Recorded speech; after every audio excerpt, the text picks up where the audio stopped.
राम गयो रावण गयो, जाको बो परवार।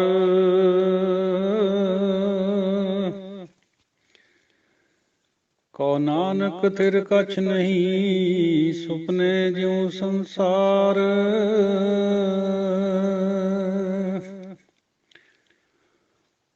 रोवै राम निकाला भया,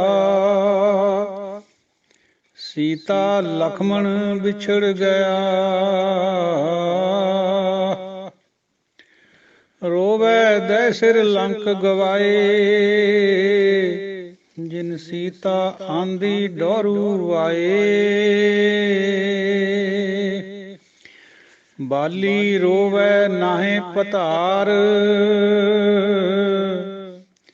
नानक दुखिया सब संसार।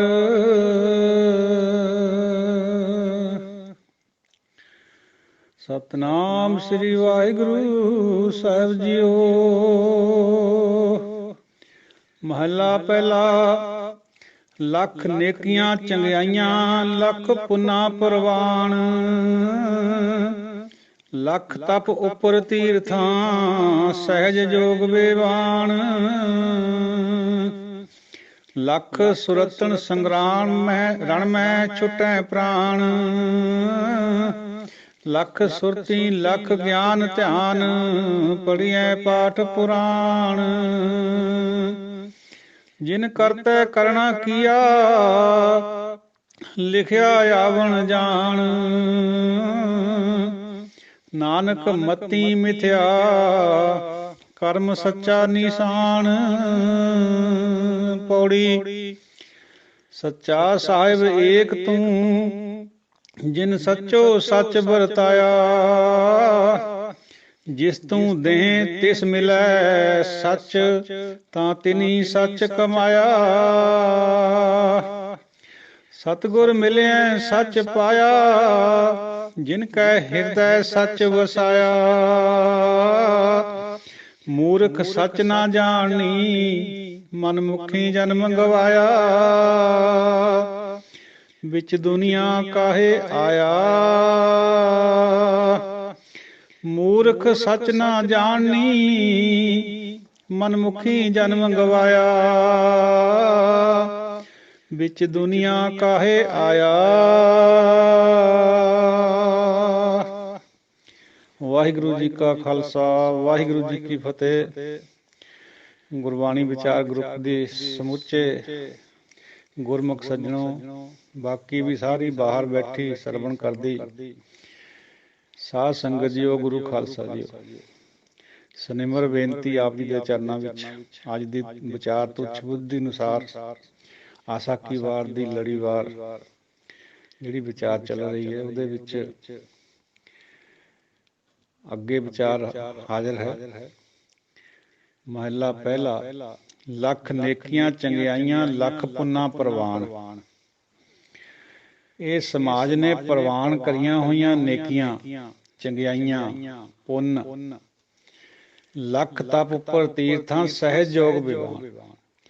ਤੀਰਥਾਂ ਦੇ ਉੱਪਰ ਜਾ ਕੇ ਤਪ ਕਰਨੇ, ਇਸ਼ਨਾਨ ਦੇ ਨਾਲ ਨਾਲ। ਔਰ ਜੋਗੀਆਂ ਵਾਲਾ ਜੰਗਲ ਦੇ ਵਿੱਚ ਜਾ ਕੇ ਯੋਗ ਕਰਨਾ।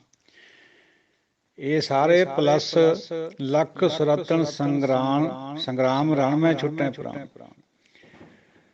ਸੂਰਮਤਾਈ ਵਾਲੇ ਕਰਮ ਕਰਨੇ, ਲੜਾਈ ਵਿੱਚ ਸੰਗਰਾਮ ਵਿੱਚ, ਮੇਰੇ ਪ੍ਰਾਣ ਵੀ ਉੱਥੇ ਹੀ ਛੁੱਟੇ। ਔਰ ਲੱਖ ਸੁਰਤੀ ਲੱਖ ਗਿਆਨ ਧਿਆਨ, ਪੜ੍ਹੀਏ ਪਾਠ ਪੁਰਾਣ। ਸੁਰਤੀਆਂ ਲਾ ਕੇ ਗਿਆਨ ਧਿਆਨ ਕਰਕੇ ਪੁਰਾਣਾਂ ਦਾ ਪਾਠ ਪੜ੍ਹਨਾ। ਜਿਨ ਕਰਤੈ ਕਰਨਾ ਕੀਆ, ਲਿਖਿਆ ਆਵਣ ਜਾਣ। ਭਾਈ ਜਿਹੜੇ ਪ੍ਰਮਾਤਮਾ ਨੇ ਜੋ ਲਿਖ ਦਿੱਤਾ ਹੈ ਆਉਣ ਜਾਣ ਦਾ, 84 ਜਿਹੜੀ ਕਹਿੰਦੇ ਜਿਹਨੂੰ ਆਪਾਂ, ਇਹ ਉਹਦੇ ਅਨੁਸਾਰ ਹੋ ਰਿਹਾ ਹੈ। ਕਿਉਂਕਿ ਪਏ ਕਿਰਤ ਕਮਾਵਣ, ਕਤਕ ਕਰਮ ਕਮਾਵਣੇ, ਦੋਸ਼ ਨਾ ਕਾਹੂ ਜੋਗ। ਸਭ ਕੁਛ ਉਹਦੇ ਅਨੁਸਾਰ ਹੋ ਰਿਹਾ, ਤੇ ਇਹ ਸੰਸਾਰ ਨੇ ਇਹ ਰੀਤਾਂ ਬਣਾ ਲਈਆਂ। ਲੇਕਿਨ ਗੁਰੂ ਨਾਨਕ ਪਾਤਸ਼ਾਹ ਫਰਮਾਉਂਦੇ ਆ ਵੀ ਇਹ ਸਾਰਾ ਹੀ ਕੁਝ ਮਿਥਿਆ ਭਾਈ, ਇਹ ਮੱਤਾਂ ਜਿੰਨੀਆਂ ਵੀ ਹੈ ਨਾ ਇਹ ਮਿਥਿਆ ਹੈ, ਝੂਠ ਹੈ, ਨਾ ਰਹਿਣ ਵਾਲਾ ਹੈ। ਰਹਿਣ ਵਾਲਾ ਕੇਵਲ ਕਰਮ ਸੱਚਾ ਨਿਸ਼ਾਨ, ਉਹਦੀ ਬਖਸ਼ਿਸ਼ ਨੂੰ ਹੀ ਢੂੰਡਣਾ ਹੈ, ਉਹੀ ਸੱਚਾ ਨਿਸ਼ਾਨ ਹੈ, ਉਹੀ ਉਹਦੀ ਮੋਹਰ ਹੈ। ਬਾਕੀ ਸਾਰਾ ਕੁਝ ਮਿਥਿਆ ਹੈ ਜੋ ਸੰਸਾਰ ਕਰ ਰਿਹਾ। ਕਿਆ ਕਿਆ ਕਰ ਰਿਹਾ? ਆਪਣੇ ਵੱਲੋਂ ਚੰਗਿਆਈਆਂ ਕਰਨੀਆਂ, ਨੇਕੀਆਂ ਕਰਨੀਆਂ, ਪੁੰਨ ਕਰਨੇ, ਤਟਾਂ पर जाके और तीर्थां पर जाके तप करने, जोग धारने, जंगलों के भी जाके जोग मत का अभ्यास करना, लड़ाइयां झगड़े, सूरमे जिन्हों कहने आपां। पंजाब दी भी एक फितरत है, पंजाबी सुभाਅ दी, बई असीं जिहड़े त्रैगुणी सूरमे हैं, जिवें सुच्चा सूरमा हो गया, दुल्ला हो गया, दुल्ला भट्टी या जग्गा डाकू कहने जिन्हों वो होया, ये त्रैगुणी सूरमताई है। ਇਹਦੀ परमात्मा की दरगाह दे विच कोई वडियाई नहीं, कोई महिमा नहीं है, ये सिर्फ हौमे चों पैदा हुई सूरमताई है। ये सूरे नहीं है भाई, सूरा वो है जिहड़ा 5 विकारां नूं काबू करदा, नाम नाल जुड़दा है। ये दुनियावी सुरमताई की कोई महिमा गुरबाणी ने नहीं गाई है। संसारी लोग बड़ा करते हैं, पर संसार त्रैगुणा च इस करके हो रहा। चौथे वालियां नूं ये जिहड़ी सुरमताई है ये नहीं उत्थे पूरी उतरदी है, क्योंकि असल च सुरमताई है ही उही है जिहड़ा नाम दे नाल जुड़ जे, अपने आप नूं सरैंडर कर दे गुरु नूं ते 5 विकारां दे उत्ते काबू पा लवे। जिन्हें ये पंजां नूं चूर दिता, कहो कबीर जो पंचो चूरे तिसते नाही परम पद दूरे। वो इन्हां पंजां नूं चूर दवे, इन्हां नूं खत्म कर दवे, ओही सूरमा असल च। जिन मिल मारे 5 सूरवीर, ऐसो कौन कोई बली रे, ऐसा कौन बली रे। सो ये लख ध्यान लाने बाहर तो, सुरतियां दा पढ़ना, पाठ ध्यान दे नाल, व्याकरण दे नाल शुद्ध कर करके, जिवें संस्कृत वाले करते हैं, वो बोलण दे उत्ते बहुत जोर दिंदे, जिहड़ा उचारण है। पुराणा दे पाठ, वेदां दे पाठ, ये भाई संसारी मार्ग है सारे। जिन करता करना किया, लिखिया आप, ये सब करतार दे हुक्म विच हो रहा। उन्हें लिख के भेजा हुआ सृष्टि नूं आउण जाण दा, ये हुक्म है उहदा आउणा जाना। जम्मण मरना हुक्म है, भाणे आवे जाए। हुक्म आउण जाण दा है, लेकिन अपने भाणे दे विच किसे नूं कढ के बाहर भी रख लैंदा, यानी उहनूं संत बना दिंदा, उहदी आउण जाण मुक जांदा। हुक्म दे विच सृष्टि आउंदी जांदी है, पर उहदे भाणे दे विच ओह किसे नूं वख कर लैंदा। ये भाणा जिहड़ा है ये बहुत कोमल जिहा वर्ड है, जिहदे उत्ते किसी राजे का मन पसीज जे, उहदे गुनाह नूं भी वो बख्श दिंदा हुंदा। यही सिफत परमात्मा राजे दी है।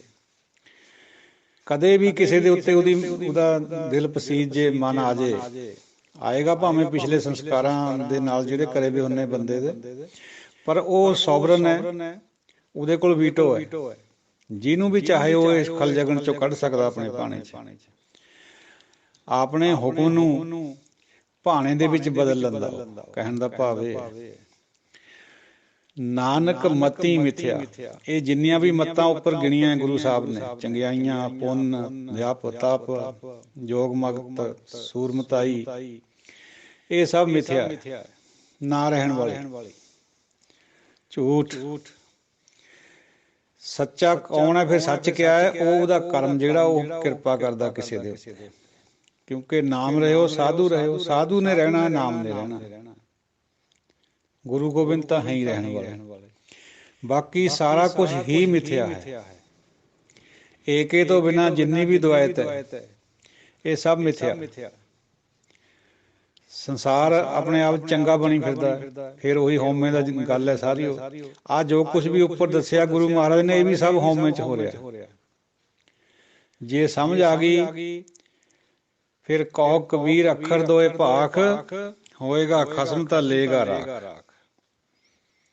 ਕਬੀਰ ਜੀ ਫਰਮਾਉਂਦੇ ਆ ਵੀ ਤੂੰ 2 ਅੱਖਰ ਰਾਮ ਰਾਮ ਕਰੀ ਜਾ, ਹਰ ਹਰ ਕਰੀ ਜਾ, ਜੇ ਖਸਮ ਹੋਊਗਾ ਆਪੇ ਤੇਰੀ ਰੱਖਿਆ ਕਰੂਗਾ।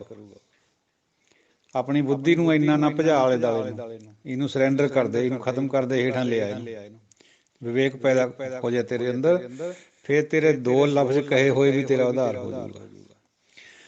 ਗੁਰਬਾਣੀ 'ਚ ਵਚਨ ਹੈ, ਨਾਮ ਧਾਰੀ ਉਧਰੇ ਭਗਤੈ ਸੰਸਾ ਕੌਣ। ਜਿਹੜੇ ਨਾਮ ਧਰੀਕ ਮਾੜਾ ਮੋਟਾ ਰੱਬ ਦਾ ਨਾਮ ਲੈਣ ਵਾਲੇ, ਕਿਤੇ ਅਖੀਰ ਦੇ ਟਾਈਮ ਜਾਮਲ ਨੇ ਲੈ ਲਿਆ, ਉਹਦਾ ਵੀ ਉਧਾਰ ਹੋ ਗਿਆ। ਗਜ ਹਸਤੀ ਦਾ ਹੋ ਗਿਆ। ਨਾਮ ਧਰੀਕ ਤੇ ਕਦੇ ਜ਼ਿੰਦਗੀ 'ਚ ਨਾਮ ਨਹੀਂ ਸੀ ਲਿਆ, ਤੇ ਭਗਤਾਂ ਨੂੰ ਸੰਸਾ ਕਾਹਦਾ, ਜਿਹੜੇ ਹਰ ਵਕਤ ਉਹਦਾ ਨਾਮ ਲੈਂਦੇ। ਬਾਰ ਬਾਰ ਤਾਕੀਦ ਕਰੀ ਗਈ ਹੈ ਨਾਮ ਦੀ। ਸਾਡੇ ਕਈ ਭਰਾ ਪੜ੍ਹੇ ਲਿਖੇ ਅੱਜ ਕੱਲ੍ਹ ਦੇ ਵੀ ਬਹੁਤ ਚਰਚਾ ਦਾ ਵਿਸ਼ਾ ਬਣਾਉਂਦੇ ਆ ਵੀ ਗੁਰਬਾਣੀ 'ਚ ਤਾਂ ਜਪਣ ਦੀ ਗੱਲ ਹੈ ਹੀ ਨਹੀਂ, ਸਿਮਰਨ ਦੀ ਗੱਲੇ ਨਹੀਂ ਹੈ, ਬਈ ਬਸ ਚੰਗਾ ਕਰਮ ਕਰੋ ਦੁਨੀਆ ਦੇ ਵਿੱਚ, ਇਹੀ ਨਾਮ ਹੈ। ਆਪਣੀ ਡਿਊਟੀ ਨੂੰ ਇਮਾਨਦਾਰੀ ਨਾਲ ਕਰੋ, ਇਹੀ ਨਾਮ ਹੈ। ਗਲਤ ਵਿਆਖਿਆ ਕਰੇ ਪ੍ਰੋਫੈਸਰ ਵੀ, ਹੋਰ ਪੜ੍ਹੇ ਲਿਖੇ ਵੀ। ਗੁਰਬਾਣੀ ਦਾ ਜੇ ਜਪ ਕੱਢਦੀ ਹੈ ਵਿੱਚੋਂ, ਸਿਮਰਨ ਕੱਢਦੀ ਹੈ, ਤਾਂ ਬਾਕੀ ਕਿਆ ਰਹਿ ਜਾਂਦਾ ਫਿਰ? ਉਹੀ ਤ੍ਰੈਗੁਣ। ਕੇਵਲ ਔਰ ਕੇਵਲ ਜਿਹੜਾ ਜਪ ਕਰਨਾ ਆ ਜਾਂਦਾ ਜਿਹਨੂੰ, ਨਾਨਕ ਸੇ ਜਾਗਨ ਜੇ ਰਸਨਾ ਨਾਮ ਉਚਾਰਨ। ਉਚਾਰਨ ਤਾਂ ਸਭ ਤੋਂ ਉੱਚੀ ਬਾਤ ਹੈ, ਜਿਹੜਾ ਜਪ ਹੈ, ਇਹਨੂੰ ਜ਼ਿਕਰ ਕਰਨਾ ਕਹਿੰਦੇ ਫਾਰਸੀ 'ਚ।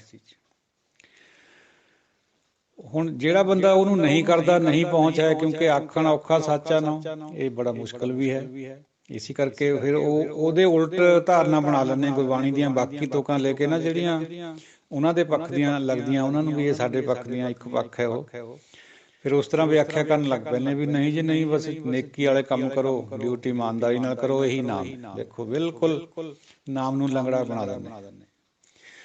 ਨਾਮ ਦਾ ਇੱਕ ਪ੍ਰਚਲਨ ਹੈ, ਨਾਮ ਇੱਕ ਮਾਰਗ ਹੈ। ਦੁਨੀਆ ਦੇ ਤ੍ਰੈਗੁਣਾਂ ਦੇ ਮਾਰਗਾਂ ਨਾਲੋਂ ਇੱਕ ਵੱਖਰਾ ਮਾਰਗ ਹੈ ਨਾਮ ਦਾ, ਜਿਹਦੇ ਵਿੱਚ ਨਾਮ ਜਪਣੇ ਨੂੰ ਪ੍ਰਮੁਖਤਾ ਹੈ, ਪਰਮੇਸ਼ਰ ਦਾ ਨਾਮ ਜਪਣ ਨੂੰ ਪ੍ਰਮੁਖਤਾ ਹੈ। ਕਿਉਂਕਿ ਜਪੋ ਤਾਂ ਇੱਕੋ ਨਾਮਾ, ਅਵਰ ਨਿਰਾਫਲ ਕੰਮ। ਹੋਰ ਤਾਂ ਸਭ ਕੁਛ ਨਿਰਫਲ ਹੈ, ਜੋ ਅਸੀਂ ਹਉਮੈ ਦੇ ਵਿੱਚੋਂ ਵਿਚਾਰਾਂ ਕਰਦੇ ਹਾਂ ਵੀ ਨੇਕੀਆਂ ਕਰੋ, ਚੰਗਿਆਈਆਂ ਕਰੋ। ਗੁਰੂ ਨਾਨਕ ਸਾਹਿਬ ਇਹ ਕੁਛ ਕਹਿ ਰਹੇ ਫਰਮਾ ਰਹੇ। ਸਾਡੀ ਬੁੱਧੀ ਹੈ ਉਹ ਜੁਦੀ ਗੱਲ ਹੈ, ਅਸੀਂ ਹੈਓ ਤ੍ਰੈਗੁਣਾਂ 'ਚ, ਹਉਮੈ 'ਚ, ਇਹ ਵਿਚਾਰਾਂ ਤਾਂ ਹੁੰਦੀਆਂ। ਪੰਡਿਤ ਵੀ ਸਾਰਾ ਕੁਛ ਹਉਮੈ 'ਚ ਕਰ ਰਿਹਾ, ਤ੍ਰੈਗੁਣਾਂ 'ਚ ਵਿਚਾਰਾਂ ਦੇ ਰਿਹਾ। ਕਬੀਰ ਜਿਹੇ ਮਾਰਗ ਪੰਡਿਤ ਗਏ, ਪਾਤਸ਼ਾਹ ਪਰੀ ਬਹੀਰ। ਇੱਕ ਔਗਟ ਘਾਟੀ ਰਾਮ ਕੀਤੇ ਚੜ੍ਹ ਰਹੇ ਹੋ ਕਬੀਰ। ਇਹ ਔਗਟ ਘਾਟੀ ਤਾਂ ਕਬੀਰ ਜੀ ਨਹੀਂ ਚੜ੍ਹਨੀ ਸੀਗੀ, ਜਾਂ ਕਿਸੇ ਵਿਰਲੇ ਮਹਾਂਪੁਰਸ਼ ਨੇ ਚੜ੍ਹਨੀ ਹੁੰਦੀ ਹੈ। ਸੰਸਾਰ ਨੇ ਤਾਂ ਤਿੰਨਾਂ ਗੁਣਾਂ ਦੇ ਮਗਰ ਲੱਗ ਕੇ, ਤਿੰਨੇ ਗੁਣਾਂ 'ਚ ਕਿਉਂਕਿ ਪਾਇਆ ਹੋਇਆ ਹੁਕਮ ਹੈ ਮਹਾਰਾਜ ਦਾ, ਉਹਨੇ ਤਾਂ ਇਹੀ ਚੀਜ਼ਾਂ ਕਰਨੀਆਂ ਆਪਣੀ ਬੁੱਧੀ ਅਨੁਸਾਰ। ਸੋ ਭਾਈ ਜਾਗਣੇ ਦੀ ਗੱਲ ਅੱਜ ਵੀ ਦਾਸ ਨੇ ਸਵੇਰੇ ਸੁਣੀ ਹੈ, ਕਿਸੇ ਭਰਾ ਨੇ ਕਰੀ, ਸ਼ਾਇਦ ਜਗਜੀਤ ਸਿੰਘ ਜੀ ਜਾਂ ਅਵਤਾਰ ਸਿੰਘ ਜੀ, ਪਤਾ ਨਹੀਂ ਪੱਕਾ। ਉਹ ਜਾਗਣਾ ਜਿਹਨੂੰ ਕਿਹਨੂੰ ਕਹਿੰਦੀ ਹੈ ਗੁਰਬਾਣੀ ਅਸਲ 'ਚ? ਸੋ ਜਾਗੈ ਜੋ ਇੱਕੋ ਜਾਣੈ, ਪ੍ਰਕਿਰਤ ਛੋੜੈ ਤਤ ਪਛਾਣੈ। ਕੌਣ ਜਾਗਦਾ? ਜਿਹਦੇ ਅੰਦਰ ਏਕਾ ਪੈਦਾ ਹੋ ਗਿਆ, ਦੂਜਿਆਂ ਸਭ ਨੂੰ ਛੱਡ ਕੇ ਪ੍ਰਕਿਰਤ। ਪ੍ਰਕਿਰਤ ਤੋਂ ਮਤਲਬ ਹੈ ਡੁਅਲਿਟੀ, ਨੇਚਰ, ਕੁਦਰਤ, ਜਿਹਨੂੰ ਰੱਬ ਬਣਾਇਆ ਜਾ ਰਿਹਾ ਅੱਜ ਕੱਲ੍ਹ ਵਿਦਵਾਨਾਂ ਦੁਆਰਾ। ਇਹਨੂੰ ਛੱਡ ਕੇ ਭਾਈ, ਇਹਦੇ ਵਿੱਚ ਰਹਿੰਦੇ ਹੋਏ ਇਹਨੂੰ ਛੱਡ ਕੇ ਤੱਤ ਨੂੰ ਪਛਾਣਨਾ, ਵਾਹਿਗੁਰੂ ਨੂੰ ਪਛਾਣਨਾ, ਉਹ ਜਾਗਦਾ। ਔਰ ਜਿਹੜਾ ਰਸਨਾ ਤੋਂ ਨਾਮ ਜਪਣ ਲੱਗ ਪਿਆ, ਉਹ ਜਾਗ ਪਿਆ। ਪਹੁੰਚਿਆ ਕਿ ਨਹੀਂ ਪਹੁੰਚਿਆ ਇਹ ਅਗਲੀ ਬਾਤ ਹੈ ਅਜੇ, ਪਰ ਉਹ ਜਾਗ ਪਿਆ। ਇਹ ਵਿਅਰਥ ਨਹੀਂ ਹੈ ਜਿਹੜਾ, ਇਹ ਨਾਲੇ ਕੋਈ ਸੌਖੀ ਗੱਲ ਨਹੀਂ ਹੈ ਰਸਨਾ ਦੇ ਨਾਲ ਵਾਰ-ਵਾਰ ਜਾਪ ਕਰਨਾ, ਖਾਸ ਕਰਕੇ ਅਠਪਹਿਰਾ ਜਾਪ ਕਰਨਾ। ਇਹ ਤਾਂ ਬਹੁਤ ਮੁਸ਼ਕਿਲ ਬਾਤ ਹੈ, ਕਿਸੇ ਵਿਰਲੇ ਦੇ ਹਿੱਸੇ ਆਉਂਦੀ ਹੈ। ਤਾਂ ਅਸੀਂ ਬੁੱਧੀ 'ਚੋਂ ਵਿਦਵਾਨ ਲੋਕ, ਪੜ੍ਹੇ ਲਿਖੇ ਲੋਕ ਇਹਨੂੰ ਹੋਰ ਤਰ੍ਹਾਂ ਹੀ ਵਿਆਖਿਆ ਕਰਨ ਲੱਗ ਪਏ ਵੀ ਜਪਣ ਦੀ ਲੋੜ ਹੀ ਨਹੀਂ। ਨਹੀਂ ਭਾਈ, ਇਹ ਤਾਂ ਬਿਲਕੁਲ ਲੌਪਸਾਈਡਡ ਗੱਲ ਹੈ, ਗੁਰਬਾਣੀ ਤੋਂ ਕੋਰੇ ਹੋਣ ਦੀ ਗੱਲ ਹੈ। ਨਾਮਾ ਕਹਿ ਤਲੋਚਨਾ, ਮੁਖ ਤੇ ਰਾਮ ਸੰਭਾਲ, ਹਾਥ ਪਾਉ ਕਰ ਕਾਮ ਸਭ ਚੀਤ ਨਿਰੰਜਨ ਨਾਲ। ਮੈਂ ਸੁਣਿਆ ਇਸ ਤਰ੍ਹਾਂ ਦਾ ਕਈ ਵਾਰ ਵਿਆਖਿਆ ਕਰਦਿਆਂ ਨੂੰ ਪ੍ਰੋਫੈਸਰਾਂ ਨੂੰ ਸੰਗਤ ਦੇ ਵਿੱਚ, ਬਈ ਹੱਥਾਂ ਪੈਰਾਂ ਨਾਲ ਕੰਮ ਕਰੋ ਵਧੀਆ ਭਾਈ, ਇਹੀ ਨਾਮ ਹੈ। ਉਹ ਜਿਹੜੀ ਪਹਿਲਾਂ ਤੁਕ ਹੈ ਉਹ ਛੱਡ ਦਿੱਤੀ। ਨਾਮਾ ਕਹੈ ਤਲੋਚਨਾ ਮੁਖ ਤੇ ਰਾਮ ਸੰਭਾਲ। ਜਪ ਉਹਨੂੰ ਬਾਰ-ਬਾਰ ਜਪਣ ਦੇ ਨਾਲ ਤੇਰਾ ਅੰਦਰ ਖੁੱਲੂਗਾ, ਤੇਰੀ ਹਉਮੈ ਟੁੱਟੂਗੀ, ਵਿਵੇਕ ਜਾਗੂਗਾ, ਨਾਮ ਪੈਦਾ ਹੋਊਗਾ।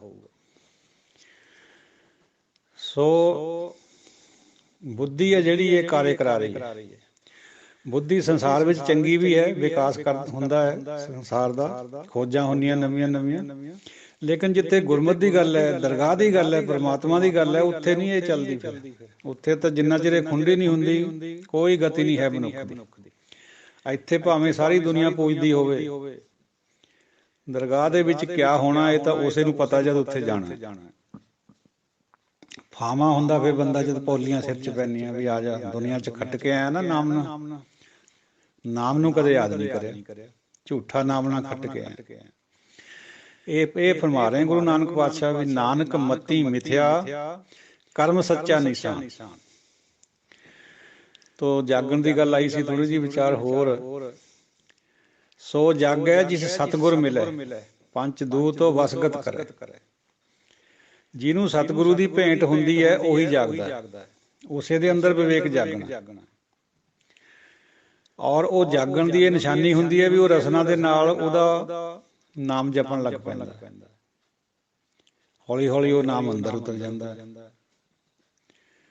ਬਿਨ ਜੇਬਾ ਜੋ ਜਪੈ ਹਿਆਓ, ਕੋਈ ਜਾਣੇ ਕੈਸਾ ਨਾਉ। ਸੋ ਉਹ ਅਵਸਥਾਵਾਂ ਹੈ, ਲੇਕਿਨ ਉਹ ਜਾਗਣ ਦੀ ਨਿਸ਼ਾਨੀ ਜ਼ਰੂਰ ਹੈ ਜਿਹੜੀ ਰਸਨਾ ਦੇ ਨਾਲ ਜਾਪ ਕਰਨਾ। ਔਰ ਜਾਗਣਾ ਸਾਧ ਸੰਗਤ ਜੀਓ ਇੱਕ ਅਹਿਮ ਬਾਤ ਹੈ ਗੁਰਬਾਣੀ ਦੀ ਲਿਖਤ ਵਿੱਚ। ਸੰਸਾਰ ਸੁੱਤਾ ਪਿਆ ਸਾਰਾ, 10 ਵਿੱਚੋਂ 9 ਹਿੱਸੇ ਮਨ ਸੁੱਤਾ ਪਿਆ ਇਨਸਾਨ ਦਾ, ਮਨੁੱਖ ਦਾ। ਉਹ ਗੱਲ ਜੁਦੀ ਹੈ ਵੀ ਬੜੀਆਂ ਬੜੀਆਂ ਕਾਢਾਂ ਵੀ ਕੱਢਦਾ ਹੈ, ਬੜੇ ਬੜੇ ਰਾਜਾਂ ਦੇ ਦੇਸ਼ਾਂ ਦੇ ਉੱਤੇ ਰਾਜ ਵੀ ਕਰਦਾ ਹੈ, ਪੜ੍ਹਿਆ ਲਿਖਿਆ ਵੀ ਹੈ, ਵਿਦਵਤਾ ਵੀ ਹੈ, ਸਭ ਕੁਛ ਹੈ, ਪਰ ਉਹ ਸੁੱਤਾ ਪਿਆ ਆਤਮਿਕ ਲੈਵਲ ਤੇ। ਜਾਗਣਾ ਉਸੇ ਨੇ ਜਿਹਨੂੰ ਹਉਮੈ ਦੀ ਸਮਝ ਆ ਗਈ, ਜਿਹਨੂੰ ਗੁਰੂ ਦੀ ਭੇਂਟ ਹੋ ਗਈ। ਉਸ ਤੇ ਉਰੇ ਜਾਗਣਾ ਨਹੀਂ ਹੈ, ਉਦਮ ਹੈ, ਸ਼ੁਰੂਆਤ ਹੈ। ਸੰਗਤ ਵਿੱਚ ਜਾਣਾ ਬਹੁਤ ਅੱਛੀ ਗੱਲ ਹੈ, ਉੱਥੋਂ ਹੀ ਜਾਗਣਾ ਪੈਦਾ ਹੋਣਾ। ਸਾਧ ਸੰਗਤ ਪ੍ਰਸਾਦ ਸੰਤਨ ਕਹਿ ਸੋਇਓ ਮਨ ਜਾਗਿਓ। ਸੰਗਤ ਦੇ ਵਿੱਚ, ਸੰਤਾਂ ਦੀ ਸੰਗਤ ਦੇ ਵਿੱਚ, ਵਾਹਿਗੁਰੂ ਦੀ ਗੁਰੂ ਦੀ ਸੰਗਤ ਦੇ ਵਿੱਚ ਜਾ ਕੇ, ਬਾਣੀ ਦੀ ਸੰਗਤ ਦੇ ਵਿੱਚ ਜਾ ਕੇ ਮਨ ਜਾਗਦਾ। ਉੱਥੇ ਪਤਾ ਚੱਲਦਾ ਵੀ ਮੈਂ ਕਿੰਨਾ ਗਲਤ ਹਾਂ, ਨਹੀਂ ਤਾਂ ਆਪਣੇ ਆਪ ਨੂੰ ਠੀਕ ਹੀ ਸਮਝੀ ਜਾਂਦਾ ਬੰਦਾ। ਇਹ ਤਾਂ ਪ੍ਰਵਾਨ ਕਰਕੇ ਹੀ ਚੱਲਣਾ ਪੈਂਦਾ ਵੀ ਮੈਂ ਆਈ ਐਮ ਇਨ ਈਗੋ, ਮੈਂ ਹਉਮੈ ਵਿੱਚ। ਜਿਹਨੂੰ ਇਸ ਗੱਲ ਦੀ ਅਜੇ ਸਮਝ ਨਹੀਂ ਆਈ ਉਹ ਸੁੱਤਾ ਹੋਇਆ। ਤੋ ਜਾਗਣਾ ਬਹੁਤ ਅਹਿਮ ਇੱਕ ਸਟੈਪ ਹੈ। ਗੁਰੂ ਦੀ ਭੇਂਟ ਤੋਂ ਬਾਅਦ ਜਾਗਦਾ ਬੰਦਾ। ਸੰਗਤ ਜਾਣੇ ਵਾਲੇ ਤਾਂ ਲੱਖਾਂ ਹੁੰਦੇ ਆ, ਪਰ ਭੇਂਟ ਜਦੋਂ ਹੋ ਜਾਂਦੀ ਉਸ ਤੋਂ ਬਾਅਦ ਪਤਾ ਚੱਲਦਾ ਵੀ ਮੈਂ ਕਿੱਥੇ ਖੜਾ। ਫਿਰ ਈਗੋ ਦਾ ਪਤਾ ਚੱਲ ਜਾਂਦਾ, ਬੰਦਾ ਸਮਝਦਾ ਵੀ ਮੈਂ ਤਾਂ ਕਤਰਾ ਵੀ ਹੈ ਨਹੀਂ ਸਮੁੰਦਰ ਦਾ, ਸਮਝਦਾ ਸੀ ਮੈਂ ਸਮੁੰਦਰ। ਤੋ ਜਿਨ੍ਹਾਂ ਨੇ ਸਮਝ ਲਿਆ ਉਹ ਫਿਰ ਆਪਣੇ ਆਪ ਨੂੰ ਪਾਪੀ ਵੀ ਲਿਖ ਦਿੰਦੇ ਆ, ਨੀਚ ਵੀ ਲਿਖਦੇ ਆ, ਔਰ ਦੂਜੇ ਦੇ ਘਰ ਜੋਹਣ ਵਾਲਾ ਵੀ ਲਿਖ ਦਿੰਦੇ ਆ, ਹਰਾਮਖੋਰ ਵੀ ਲਿਖਦੇ ਆ, ਅਕਿਰਤਕਣ ਵੀ ਲਿਖਦੇ ਆ। ਜਿਹੜੇ ਹੁੰਦੇ ਆ ਇਹ ਸਭ ਔਗਣਾ ਵਾਲੇ, ਉਹ ਕਹਿੰਦੇ ਨਹੀਂ ਅਸੀਂ ਤਾਂ ਬਿਲਕੁਲ ਠੀਕ ਹੈ। ਬਸ ਇਹੀ ਹਉਮੈ ਦਾ ਪਰਖ ਹੁੰਦੀ ਹੈ। ਪੌੜੀ ਸੱਚਾ ਸਾਹਿਬ ਏਕ ਤੂੰ, ਜਿਨ ਸੱਚੋ ਸੱਚ ਵਰਤਾਇਆ। ਇਹ ਵਾਹਿਗੁਰੂ ਜੀਓ ਇੱਕ ਤੂੰ ਹੀ ਸੱਚਾ ਹੈ, ਤੈਂ ਹੀ ਸੱਚ ਦਾ ਵਰਤਾਰਾ ਕਰਿਆ ਹੋਇਆ, ਬਾਕੀ ਦਾ ਸਭ ਕੂੜ ਹੈ। ਜਿਸ ਤੂੰ ਦੇ ਤਿਸ ਮਿਲੇ ਸੱਚ, ਤਾਂ ਤਿਨੀ ਸੱਚ ਕਮਾਇਆ। ਜਿਹਨੂੰ ਤੂੰ ਬਖਸ਼ ਦਿੰਦਾ ਹੈ ਉਸੇ ਨੂੰ ਇਹ ਸੱਚ ਮਿਲਦਾ ਹੈ, ਉਹੀ ਸੱਚ ਨੂੰ ਕਮਾਉਂਦਾ ਹੈ। ਬਾਕੀ ਕਿਸੇ ਨੂੰ ਨਹੀਂ, ਆਪਣੇ ਉਦਮ ਨਾਲ ਨਹੀਂ ਮਿਲਦਾ ਕਿਸੇ ਨੂੰ। ਆਪਣੇ ਉਦਮ ਨਾਲ ਤਾਂ ਹਉਮੈ ਨੂੰ ਪੱਠੇ ਪਾ ਸਕਦਾ ਬੰਦਾ, ਆਪਣੇ ਆਪ ਦੀ ਹਉਮੈ ਨੂੰ ਹੋਰ ਵਧਾ ਸਕਦਾ ਹੈ, ਕੋਈ ਕਰਮ ਵਿਸ਼ੇਸ਼ ਕਰ ਸਕਦਾ ਹੈ, ਪਰ ਸੱਚ ਦੇ ਨਾਲ ਨਹੀਂ ਜੁੜ ਸਕਦਾ, ਨਾ ਸੱਚ ਨੂੰ ਕਮਾ ਸਕਦਾ।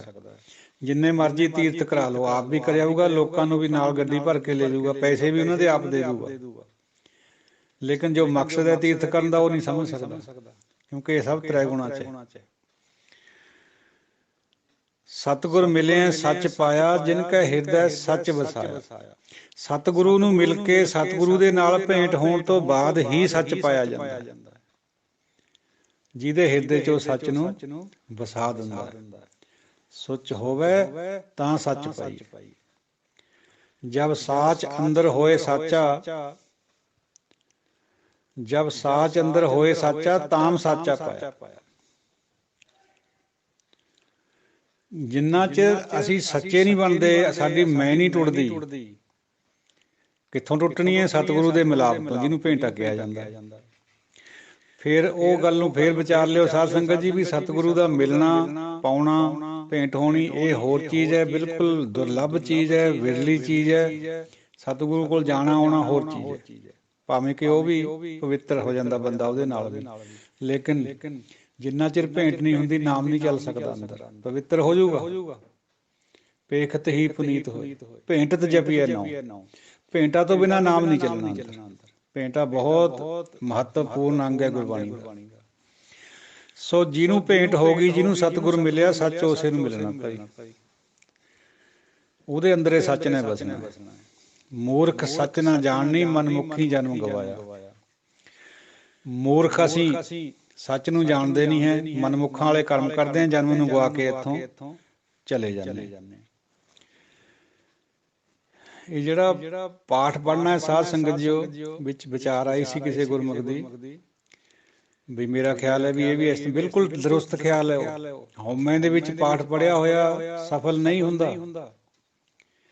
क्योंकि जे पता लग गया भी इस पाठ पढ़न दे नाल मैं अपना आप नूं धोना है, मैं अपनी मैं कड्ढनी है बाहर, फिर तो वो सफल है, क्योंकि भावना नेक है। जे भावना ही गलत है भी पाठ पढ़ के मैं दुनिया नूं सुणाउणा बड़ा बनना है, फिर नहीं वो सफल हुंदा। पाठ पढ़े न बूझई भेखी भरम भुलाए। पाठ पढ़न का भी अपना एक नियम है।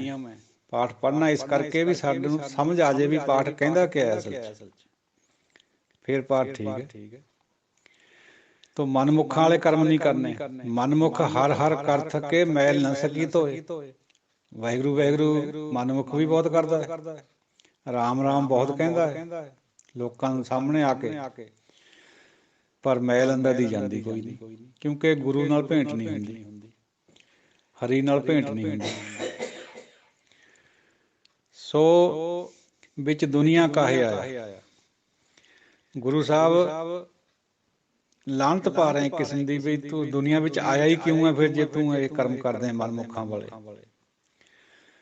साध संगत जी उहदे नाल एक विचार होर मन विच आ गई, कर्म धर्म जां कर्म कांड। कर्म कांड बंदा करता है जिवें पंडित करवा रहा है, पहलां तो ही सिख भी करी जा रहे हुण भी काफ़ी हद तक, थोड़े जे निकले बाहर।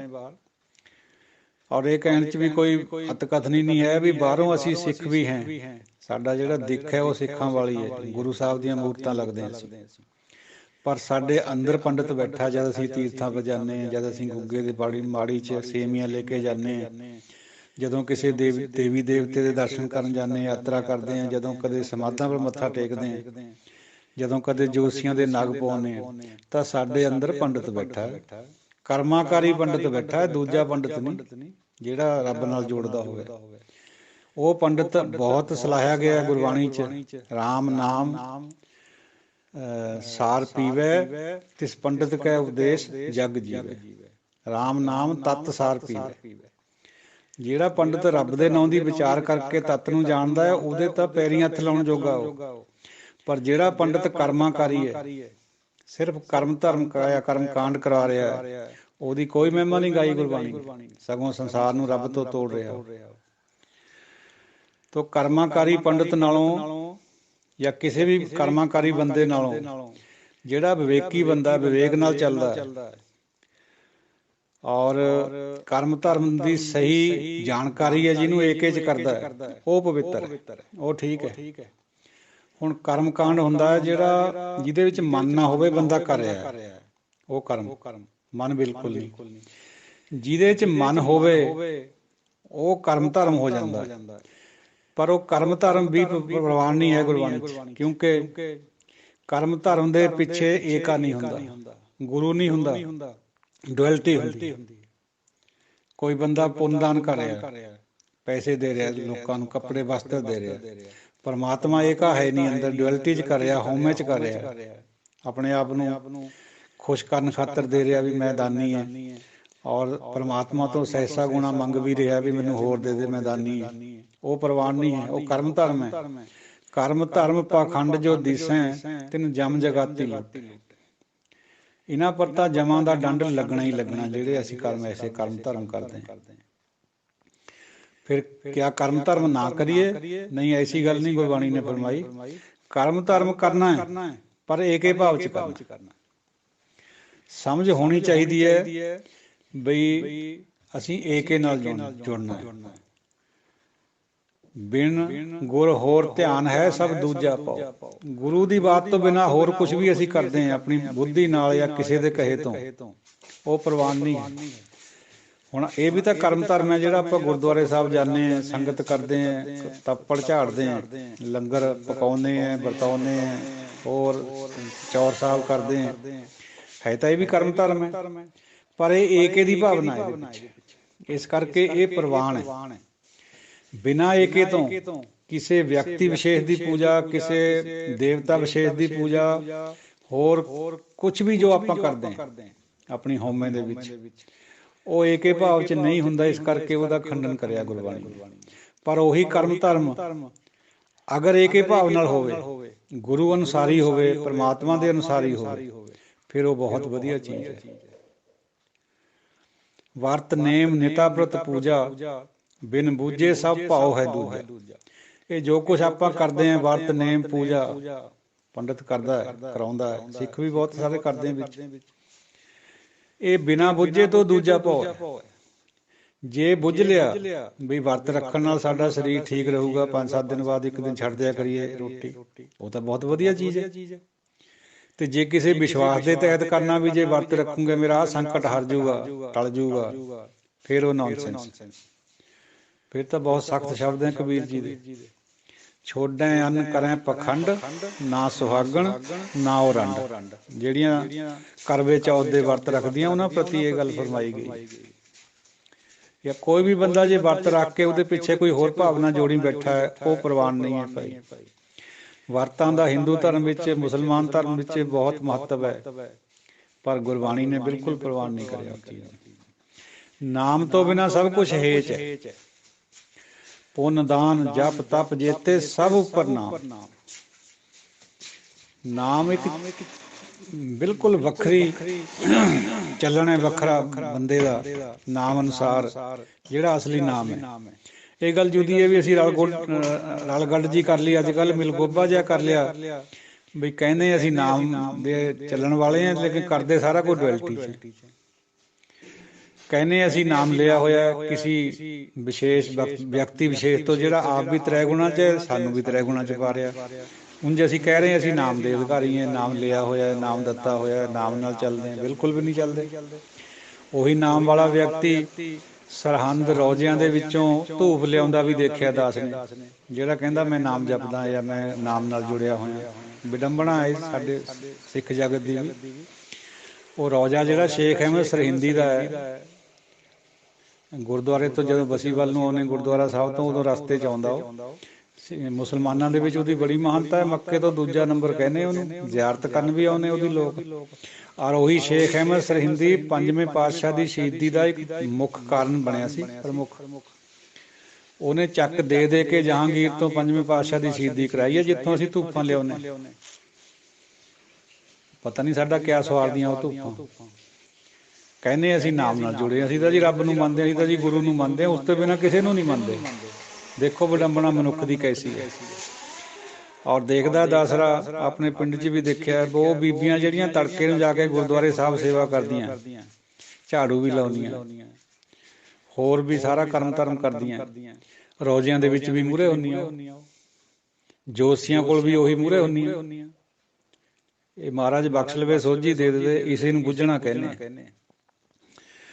ਤੋ ਵਰਤ ਨੇਮ ਨਿਤਾ ਪ੍ਰਤ ਪੂਜਾ, ਬਿਨ ਬੂਝੇ ਸਭ ਭਾਉ ਹੈ ਦੂਜਾ। ਜਿੰਨਾ ਚਿਰ ਬੁੱਝਦੇ ਨਹੀਂ ਹੈ ਕਰਮ ਧਰਮ ਨੂੰ, ਪ੍ਰਵਾਨ ਨਹੀਂ ਹੈ। ਪਾਖੰਡ ਹੈ ਫਿਰ ਇਹ ਸਾਰਾ ਕੁਛ।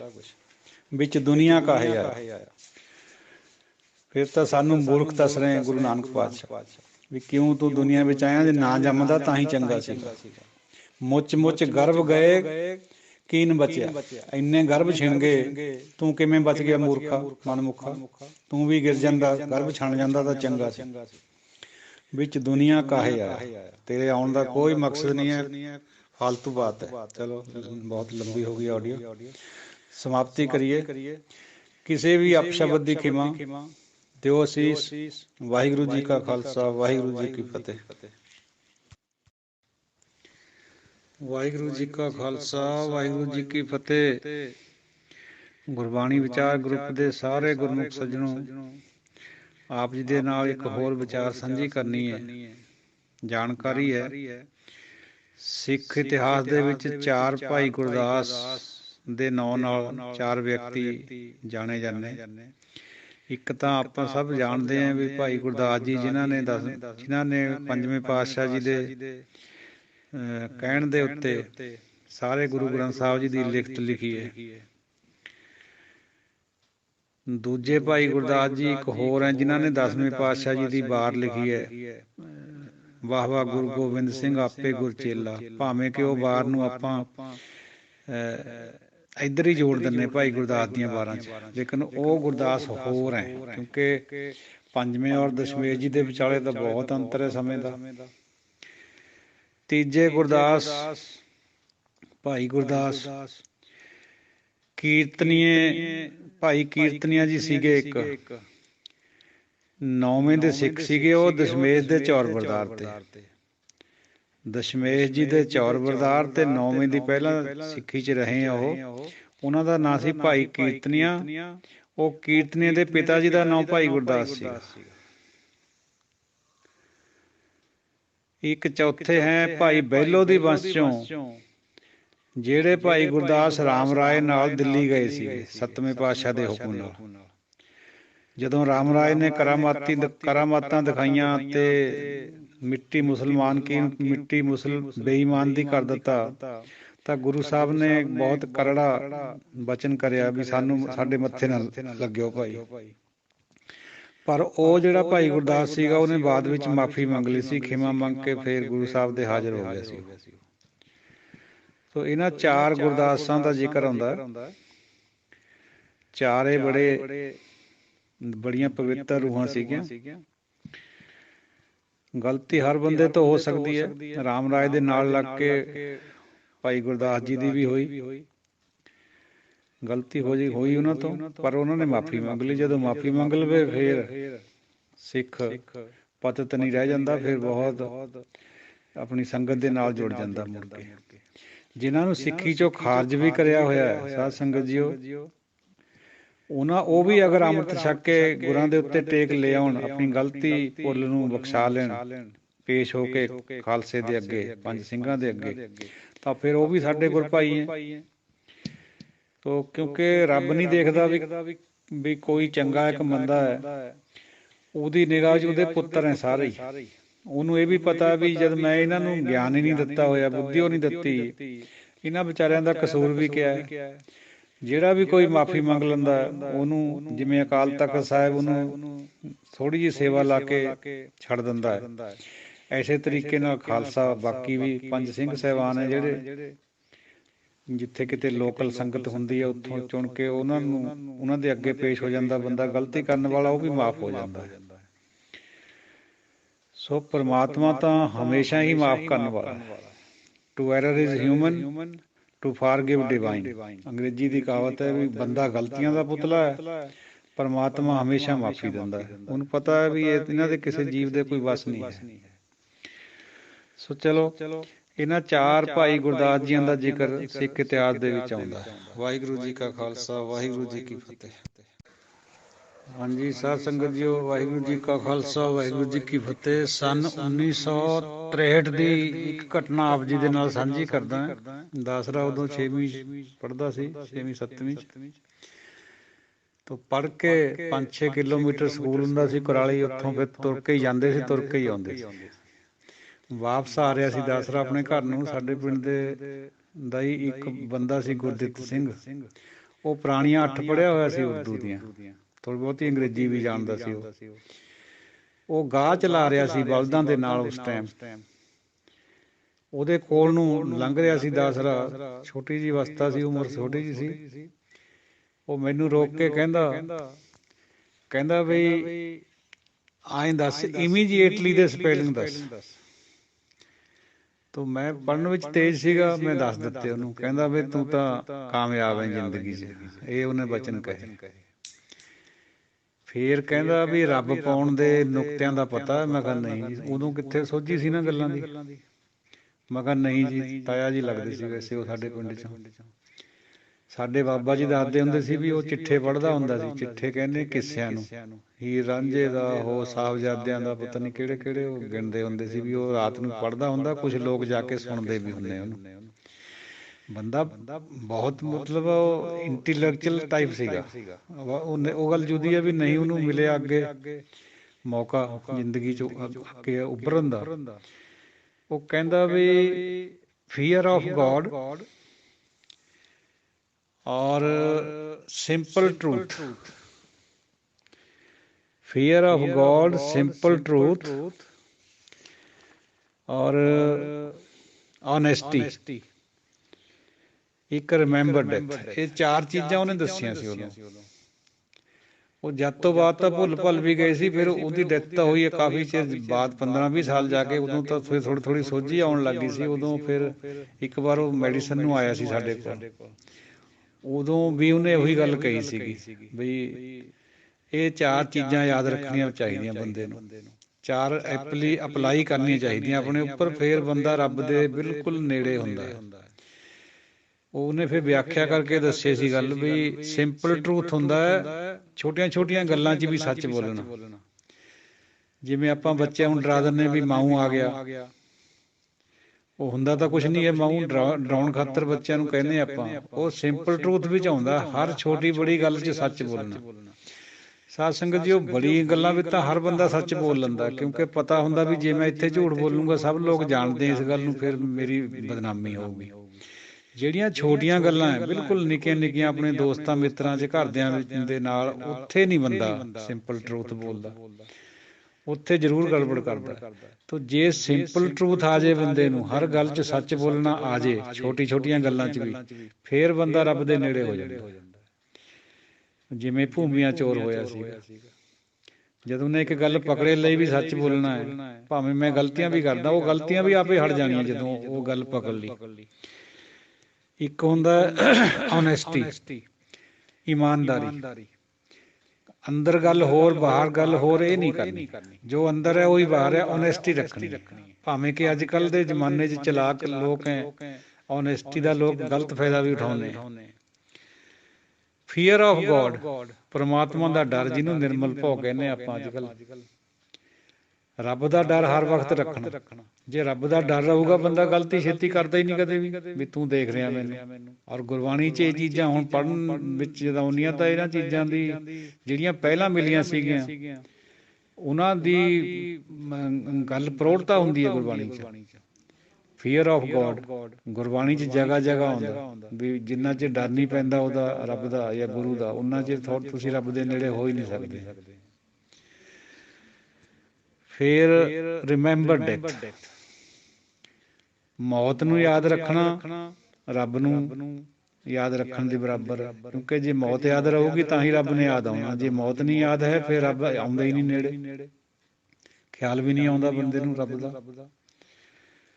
ਤੋ ਕਿੱਡੀਆਂ ਵੱਡੀਆਂ ਡੂੰਘੀਆਂ ਗੱਲਾਂ ਉਸ ਟਾਈਮ ਸੰਨ 63 'ਚ, ਹੁਣ ਦੀ 62 ਦੀ ਗੱਲ ਹੈ, ਉਸ ਸ਼ਖਸ ਦੇ ਅੰਦਰ ਸੀਗੇ, ਜਿਹੜੀਆਂ ਅਸੀਂ ਹੁਣ ਜਦ ਗੁਰਬਾਣੀ 'ਚ ਪੜ੍ਹਦੇ ਹੁਣ ਖਿਆਲ ਆ ਜਾਂਦਾ ਵੀ ਇਹ ਤਾਂ ਉਹਨੇ ਦੱਸੀਆਂ ਵੀ ਸੀ ਸਾਨੂੰ। ਇੱਧਰ ਵੀ ਉਹੀ ਕੁਛ ਹੈ। ਸੋ ਸਾਧ ਸੰਗਤ ਜੀ, ਉਹ ਗਿਆਨ ਤਾਂ ਦੁਨੀਆ ਦੇ ਵਿੱਚ ਪਹਿਲਾਂ ਤੋਂ ਹੀ ਬਹੁਤ ਹੈ, ਗ੍ਰਹਿਣ ਕਰਨ ਵਾਲਾ ਚਾਹੀਦਾ।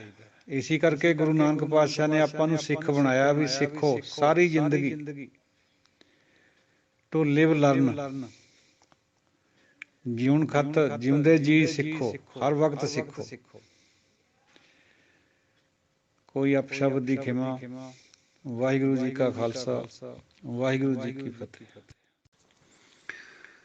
ਪੜਨਾ ਗੁੜਨਾ ਸੰਸਾਰ ਕੀ ਕਾਰ ਹੈ, ਅੰਦਰ ਤ੍ਰਿਸ਼ਨਾ ਵਿਕਾਰ। ਹਉਮੈ ਵਿੱਚ ਸਭ ਪੜ ਥਕੇ, ਦੂਜੇ ਭਾਏ ਖੁਆਰ।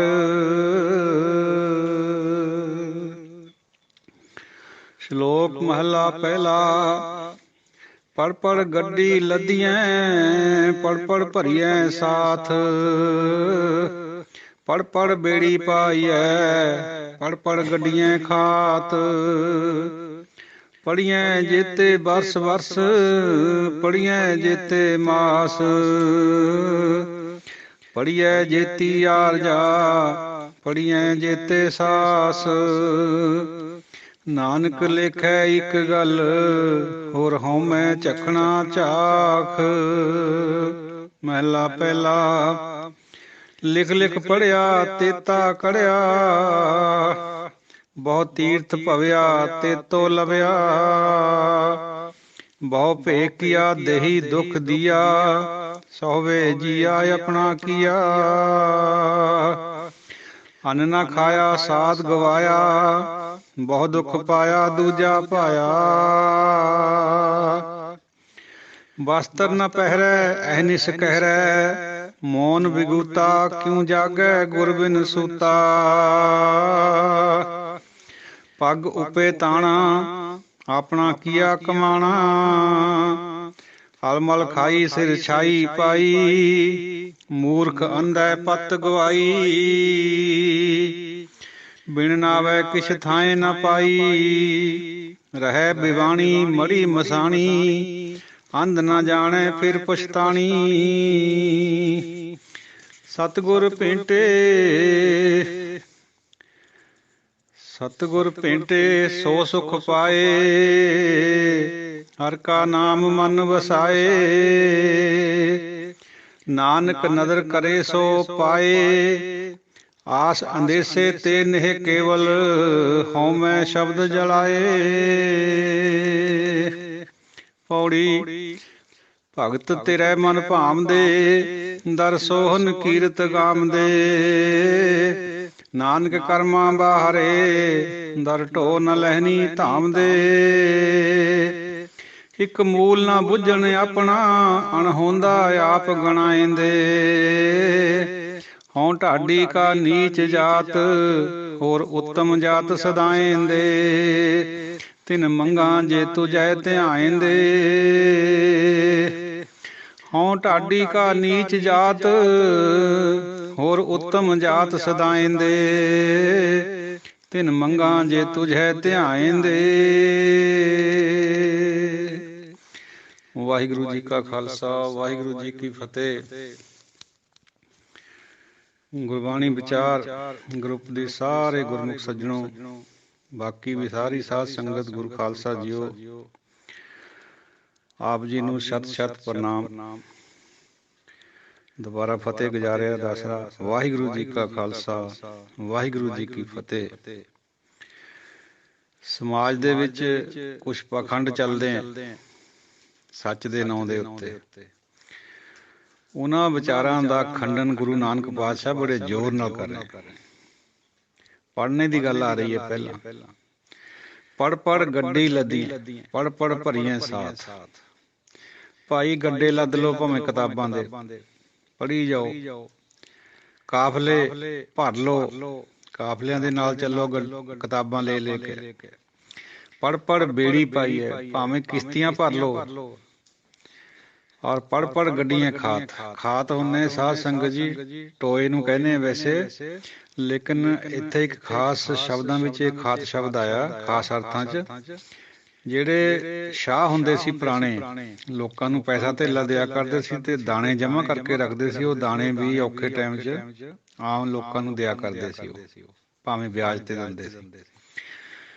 ਉਹ ਖਾਤ ਉਹਨਾਂ ਨੇ ਨਾ ਅੰਦਰ ਆਪਣੇ ਇੱਕ ਪੱਕੇ ਛੋਟੇ ਛੋਟੇ ਜਿਵੇਂ ਖੁੱਡੇ ਹੁੰਦੇ ਆ ਮੁਰਗਿਆਂ ਦੇ, ਇਸ ਤਰੀਕੇ ਨਾਲ ਬਣਾਏ ਹੋਏ ਹੁੰਦੇ ਸੀ। ਉਹਨੂੰ ਖਾਤ ਕਹਿੰਦੇ ਸੀ। ਉਹਦੇ 'ਚ ਦਾਣੇ ਭਰੇ ਹੋਏ ਹੁੰਦੇ ਸੀ। ਉਹ ਦਾਣੇ ਸੁਰੱਖਿਅਤ ਵੀ ਰਹਿੰਦੇ ਸੀਗੇ ਚੂਹੇ ਚਿੜੇ ਤੋਂ, ਤੇ ਉਹ ਔਖੇ ਟਾਈਮ ਫਿਰ ਬਾਕੀ ਲੋਕਾਂ ਦੇ ਨਾਲ ਉਹ ਸਾਂਝ ਪਾਉਂਦੇ ਸੀਗੇ, ਉਹਨਾਂ ਨੂੰ ਦਿੰਦੇ ਸੀਗੇ, ਭਾਵੇਂ ਕਿ ਆਪਣੇ ਲਾਲਚ ਵਿੱਚ ਕਰਦੇ ਸੀ।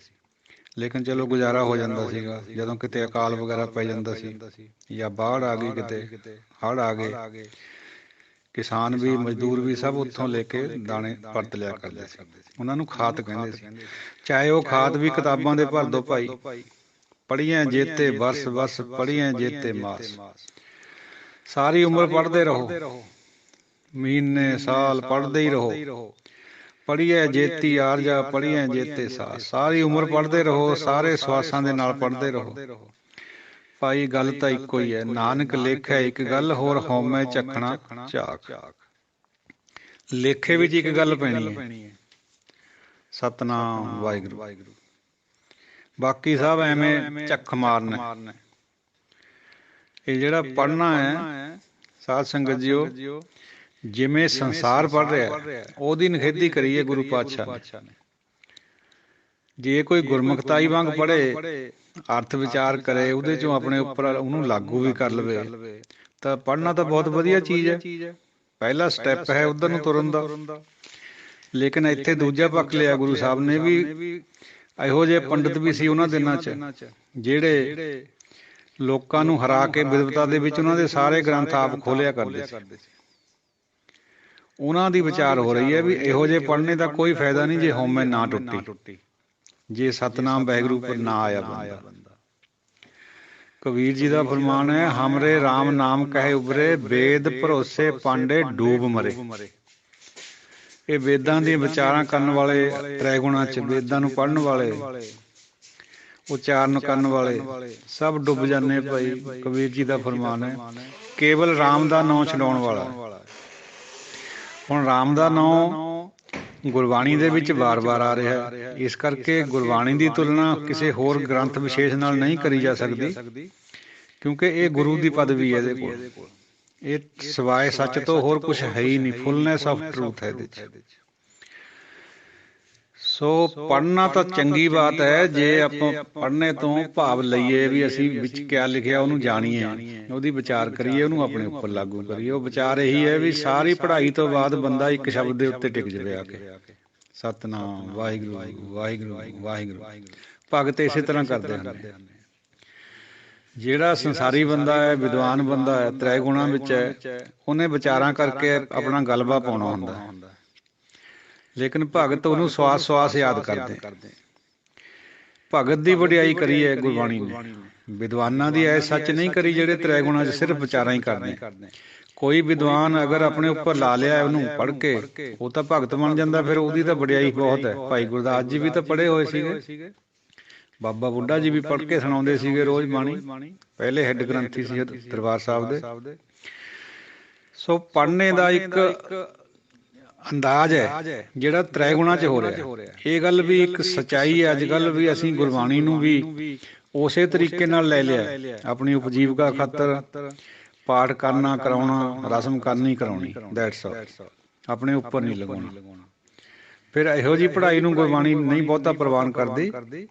ਹਾਲਾਂਕਿ ਗੁਰੂ ਦੀ ਗੱਲ ਕਹਿਣੀ, ਸੁਣਨੀ, ਜਪਣੀ, ਜਪਾਉਣੀ ਇਹ ਪਵਿੱਤਰ ਹੈ, ਕਿਉਂਕਿ ਜੇ ਆਪਾਂ ਨੂੰ ਰਾਮ ਨਾਮ ਕਹਿਣ ਨਾਲ ਪ੍ਰਮਾਤਮਾ ਪ੍ਰਾਪਤ ਹੋ ਸਕਦਾ ਹੈ, ਤਾਂ ਗੁਰਬਾਣੀ ਦੇ ਬੋਲਣ ਨਾਲ ਵੀ ਹੋ ਸਕਦਾ ਹੈ। ਭਾਵੇਂ ਕਿ ਭੇਂਟ ਨਹੀਂ ਹੁੰਦੀ ਏਦਾਂ, ਭੇਂਟ ਤਾਂ ਉਹਦੀ ਕਿਰਪਾ ਨਾਲ ਹੋਣੀ ਜਦੋਂ ਗੁਰਬਾਣੀ ਦੀ ਕਿਰਪਾ ਵਰਸੂਗੀ, ਪਰ ਫਿਰ ਵੀ ਕੁਛ ਨਾ ਕੁਛ ਸਾਨੂੰ ਗੁਰਬਾਣੀ ਦੇ ਕੋਲ ਜਾਣ ਤੋਂ, ਗੁਰਬਾਣੀ ਦੀ ਕੋਲ ਪਹੁੰਚ ਕਰਨ ਤੋਂ, ਜਿਹੜੀ ਗੁਰਬਾਣੀ ਦੀ ਆਭਾ ਹੈ ਸੰਤ ਦੀ ਆਭਾ ਦੀ ਤਰ੍ਹਾਂ, ਉਹਦੇ ਨਾਲ ਸਾਡਾ ਅੰਦਰ ਤੋਂ ਅਸੀਂ ਪਵਿੱਤਰ ਹੋ ਜਾਂਦੇ ਹਾਂ। ਕਹਿਤੇ ਪਵਿੱਤ ਸੁਣਤੇ ਪੁਨੀਤ। ਸੋ ਕੁਛ ਨਾ ਕੁਛ ਤਾਂ ਸਾਨੂੰ ਅਸਰ ਹੁੰਦਾ ਲਾਜ਼ਮੀ। ਸੰਗਤ ਵੀ ਜਾਵਾਂਗੇ, ਫਿਰ ਉੱਥੇ ਵੀ ਇੱਕ ਦੀ ਵਿਚਾਰ ਹੋਣੀ ਹੈ, ਨਾਮ ਦੀ ਵਿਚਾਰ ਹੋਣੀ ਹੈ, ਉੱਥੋਂ ਵੀ ਪ੍ਰਾਪਤੀ ਹੋਣੀ ਹੈ। ਉਹ ਗੱਲ ਜੁਦੀ ਹੈ ਵੀ ਫਿਰ ਸਾਡਾ ਕਰਮ ਵੀ ਤਾਂ ਚਾਹੀਦਾ। ਜੇ ਸਾਡੇ ਕਰਮਾਂ 'ਚ ਲਿਖਿਆ ਵਾ ਹੋਵੇ ਉਹਨੇ, ਫਿਰ ਸਾਨੂੰ ਭੇਟ ਵੀ ਹੋ ਸਕਦੀ ਹੈ, ਕਿਉਂਕਿ ਗੁਰੂ ਸਰਵੱਗ ਹੈ। ਪਰਮਾਤਮਾ ਗੁਰੂ ਦੇ ਅੰਦਰ ਵਰਤ ਰਿਹਾ ਹੁੰਦਾ, ਜਾਂ ਕਿਸੇ ਵੀ ਸੰਤ ਦੇ ਜਿਹੜਾ ਚੌਥੇ ਪਦ ਵਾਲਾ ਉਹਦੇ ਅੰਦਰ ਵਰਤ ਰਿਹਾ ਹੁੰਦਾ, तो गुरबाणी भी 10 पातशाही की जोत है। 10 पातशाही का सारा विचार गुरबाणी के अंदर। कितों पढ़ लो, एक दी गल आनी है, दूजी गल द्वैत की डुअलिटी की गल बिल्कुल नहीं आती है। ਉਹਦੀ ਗੱਲ ਉਂਝ ਆ ਜਾਏਗੀ ਦੱਸਣ ਖਾਤਰ, ਲੇਕਿन ਜਪਣ ਖਾਤਰ ਨਹੀਂ ਹੈ, ਉਹ ਸੁਣਨ ਸਮਝਣ ਖਾਤਰ ਵੀ ਨਹੀਂ ਹੈ ਵੀ ਡੁਅਲਿਟੀ ਨੂੰ ਅਸੀਂ ਧਿਆਈਏ। ਉਹਦੀ ਵਿਚਾਰ ਇਸ ਲਹਿਜੇ ਨਾਲ ਕਰਨੀ ਹੈ ਡੁਅਲਿਟੀ ਦੀ, ਵੀ ਸਾਨੂੰ ਪਤਾ ਲੱਗ ਜਾਏ ਵੀ ਏਕਾ ਕਿਆ ਚੀਜ਼ ਹੈ, ਬਸ ਇਸ ਹੱਦ ਤੱਕ ਕਰਨੀ ਹੈ। ਸੋ ਸਾਧ ਸੰਗਤ ਜੀ, ਉਹ ਗੁਰਬਾਣੀ ਫਰਮਾ ਰਹੀ ਹੈ, ਗੁਰੂ ਨਾਨਕ ਪਾਤਸ਼ਾਹ ਧੰਨ ਧੰਨ ਉਹ ਫਰਮਾ ਰਹੇ ਹੈ ਬਈ ਬਾਕੀ ਤਾਂ ਐਵੇਂ ਹਉਮੈ ਦੀ ਝੱਖਣਾ ਝਾਕ ਹੈ, ਐਵੇਂ ਝੱਖ ਮਾਰਨਾ ਹੈ। ਭਾਈ ਗੱਲ ਤਾਂ ਇੱਕੋ ਹੀ ਹੈ, ਰੱਬ ਦਾ ਨਾਮ ਜਪੋ, ਆਪਣੇ ਅੰਦਰ ਤੋਂ ਕੋਸ਼ਿਸ਼ ਕਰੋ, ਵਾਹਿਗੁਰੂ ਦੇ ਕੋਲ ਅਰਦਾਸ ਬੇਨਤੀ ਵੀ ਕਰੋ ਵੀ ਸਾਨੂੰ ਨਾਮ ਮਿਲ ਜਾਏ। ਨਾਮ ਮਿਲਣਾ, ਹਉਮੈ ਟੁੱਟ ਗਈ। ਮੁੜ ਕਿੜ ਕੇ ਗੱਲ ਹਉਮੈ ਦੀ ਆਉਣੀ ਹੈ ਗੁਰਬਾਣੀ 'ਚ। ਹੋਰ ਕਿਸੇ ਵੀ ਪਵਿੱਤਰ ਧਾਰਮਿਕ ਗ੍ਰੰਥ ਵਿੱਚ ਇਸ ਤਰ੍ਹਾਂ ਨਹੀਂ ਆਉਂਦਾ। ਇੰਨਾ ਵਿਵਿਡਲੀ ਹਉਮੈ ਦਾ ਜ਼ਿਕਰ, ਨਾਮ ਦਾ ਜ਼ਿਕਰ ਹੋਰ ਕਿਸੇ ਵੀ ਧਾਰਮਿਕ ਗ੍ਰੰਥ 'ਚ ਨਹੀਂ ਆਉਂਦਾ। ਆਉਂਦਾ ਹੈ ਲੇਕਿਨ ਏਕੜ ਨਹੀਂ ਆਉਂਦਾ ਕਿਸੇ ਵੀ ਜਗ੍ਹਾ। ਐਸੇ ਕਰਕੇ ਟੋਇਨਬੀ ਨੇ ਕਿਹਾ ਸੀ ਬਈ every religious book contains truth, but Guru Granth Sahib contains fullness of truth. ਇੱਥੇ ਦੂਜੀ ਗੱਲੇ ਨਹੀਂ ਹੈ ਡੁਅਲਿਟੀ ਵਾਲੀ ਕੋਈ, ਸੱਚੋ ਸੱਚ ਹੈ, ਕਿਉਂਕਿ ਸੱਚ ਇੱਕ ਪਰਮਾਤਮਾ ਹੀ ਹੈ, ਡੁਅਲਿਟੀ ਸੱਚ ਨਹੀਂ ਹੈ। ਇਹ ਕੂੜ ਹੈ, ਇਹਨੇ ਬਿਨਸ ਜਾਣਾ। ਫਿਰ ਉਹ ਡੁਅਲਿਟੀ ਦੀ ਸਾਰੀ ਦੀ ਬਾਤ ਪਾਈ ਹੋਈ ਹੈ ਵੀ ਡੁਅਲਿਟੀ ਕਹਿੰਦੇ ਕਿਹਨੂੰ ਹੈ, ਸਾਰੀ ਗੁਰਬਾਣੀ 'ਚ ਇਹੀ ਚੀਜ਼ ਆ ਰਹੀ। ਇੱਕ ਪਰਮਾਤਮਾ ਗੁਰੂ ਤੋਂ ਬਿਨਾਂ ਜਾਂ ਉਹਦਾ ਕੋਈ ਸੰਤ ਹੋਵੇ ਉਸ ਤੋਂ ਬਿਨਾਂ ਸਾਰਾ ਕੁਛ ਕੂੜ ਹੈ ਭਾਈ, ਨਾ ਰਹਿਣ ਵਾਲਾ ਹੈ। ਸਤ ਕੇਵਲ ਗੁਰੂ ਔਰ ਪਰਮਾਤਮਾ ਜਾਂ ਉਹਦਾ ਨਾਮ ਹੈ। ਬਾਕੀ ਇਹ ਜਿਹੜੀ ਡੁਅਲਿਟੀ ਹੈ ਇਹਨੇ ਵਿਲਸਣਾ ਹੈ। ਇਹਦੇ ਮਗਰ ਅਗਰ ਲੱਗਾਂਗੇ, ਇਹ ਕਿਸੇ ਵੀ ਰੂਪ 'ਚ ਹੋ ਸਕਦੀ ਹੈ ਡੁਅਲਿਟੀ। ਦੇਵਤਾ ਵਿਸ਼ੇਸ਼ 'ਚ, ਅਵਤਾਰ ਵਿਸ਼ੇਸ਼ ਵਿੱਚ, ਮਨੁੱਖ ਵਿਸ਼ੇਸ਼ ਵਿੱਚ, ਔਰ ਪਸ਼ੂ ਪੰਛੀਆਂ 'ਚ, ਕੁਦਰਤ ਵਿੱਚ, ਸੂਰਜ ਚੰਦਰ ਦੇ ਰੂਪ ਦੇ ਵਿੱਚ, ਧਰਤੀਆਂ ਦੇ ਰੂਪ ਦੇ ਵਿੱਚ, ਇਹ ਡੁਅਲਿਟੀ ਹੈ। ਇਹਨੇ ਇੱਕ ਦਿਨ ਖਤਮ ਹੋ ਜਾਣਾ। ਨਾਮ ਰਹਿਓ, ਸਾਧੂ ਰਹਿਓ ਗੁਰੂ ਗੋਬਿੰਦ। ਇਹ ਚੀਜ਼ਾਂ ਜਿਹੜੀਆਂ ਚਾਰੇ ਹੈ ਇਹ ਨਹੀਂ ਵਿਲਸਦੀਆਂ, ਇਹ ਸੱਤ ਹੈ, ਬਾਕੀ ਸਭ ਅਸੱਤ ਹੈ। ਮਹੱਲਾ ਪਹਿਲਾ। ਲਿਖ ਪੜ੍ਹਿਆ ਤੇਤਾ ਕੜਿਆ। ਜਿੰਨਾ ਵੀ ਲਿਖ ਕੇ ਪੜ੍ਹਦਾ ਬੰਦਾ ਓਨਾ ਹੀ ਕੱਢਦਾ ਹੈ, ਸੜਦਾ ਹੈ, ਖੁਆਰ ਹੁੰਦਾ। ਕਿਉਂਕਿ ਹਉਮੈ ਹੋਰ ਵੱਧ ਜਾਂਦੀ ਹੈ ਅੰਦਰ। ਹਉਮੈ ਦਾ ਹੀ ਰੋਗ ਹੈ ਮਨੁੱਖ ਨੂੰ। ਬਹੁਤ ਤੀਰਥ ਭਵਿਆ ਤੇਤੋ ਲਵਿਆ। ਫਿਰ ਤੀਰਥਾਂ ਦੇ ਉੱਪਰ ਭਾਉਂਦਾ ਹੈ ਜਗ੍ਹਾ ਜਗ੍ਹਾ, ਓਨਾ ਹੀ ਜ਼ਿਆਦਾ ਬੋਲਦਾ ਹੈ। ਭਾਵਨਾ ਉਹੀ ਆ ਜਾਂਦੀ ਹੈ ਬਈ ਮੈਂ ਤਾਂ ਹੁਣ ਚੰਗਾ ਹੋ ਗਿਆ, ਮੈਂ ਤੀਰਥਾਂ ਵਿੱਚ ਇਸ਼ਨਾਨ ਕਰਿਆ, ਮੇਰੇ ਪਾਪ ਕੱਟ ਗਏ। ਐਸਾ ਖਿਆਲ ਵੀ ਹੈ ਸਾਡੇ ਹਿੰਦੂ ਜਗਤ ਵਿੱਚ, ਖਾਸ ਕਰਕੇ ਬਹੁਤ ਸਾਰੇ ਪ੍ਰਯਾਗ ਬਣਾਏ ਹੋਏ ਹੈ। ਦੇਵ ਪ੍ਰਯਾਗ, ਰੁਦਰ ਪ੍ਰਯਾਗ, ਪ੍ਰਯਾਗਰਾਜ, 5 ਪ੍ਰਯਾਗ ਤਾਂ ਉੱਤਰਾਖੰਡ ਵਿੱਚ ਹੈ। ਉੱਥੇ ਇਸ਼ਨਾਨ ਕਰਨ ਦੇ ਬਹੁਤ ਮਹਾਤਮ ਲਿਖੇ ਹੋਏ ਗ੍ਰੰਥਾਂ ਵਿੱਚ। ਗੁਰਮਤਿ ਨੂੰ ਪ੍ਰਵਾਨ ਨਹੀਂ ਕਰਦੀ ਇਸ ਵਿਚਾਰ ਨੂੰ। ਗੁਰਮਤਿ ਵਿੱਚ ਤਾਂ ਇਹੀ ਹੈ ਵੀ ਨਾਮ ਤੀਰਥ ਹੈ, ਇਹਦੇ ਵਿੱਚ ਨਹਾਓ ਭਾਈ।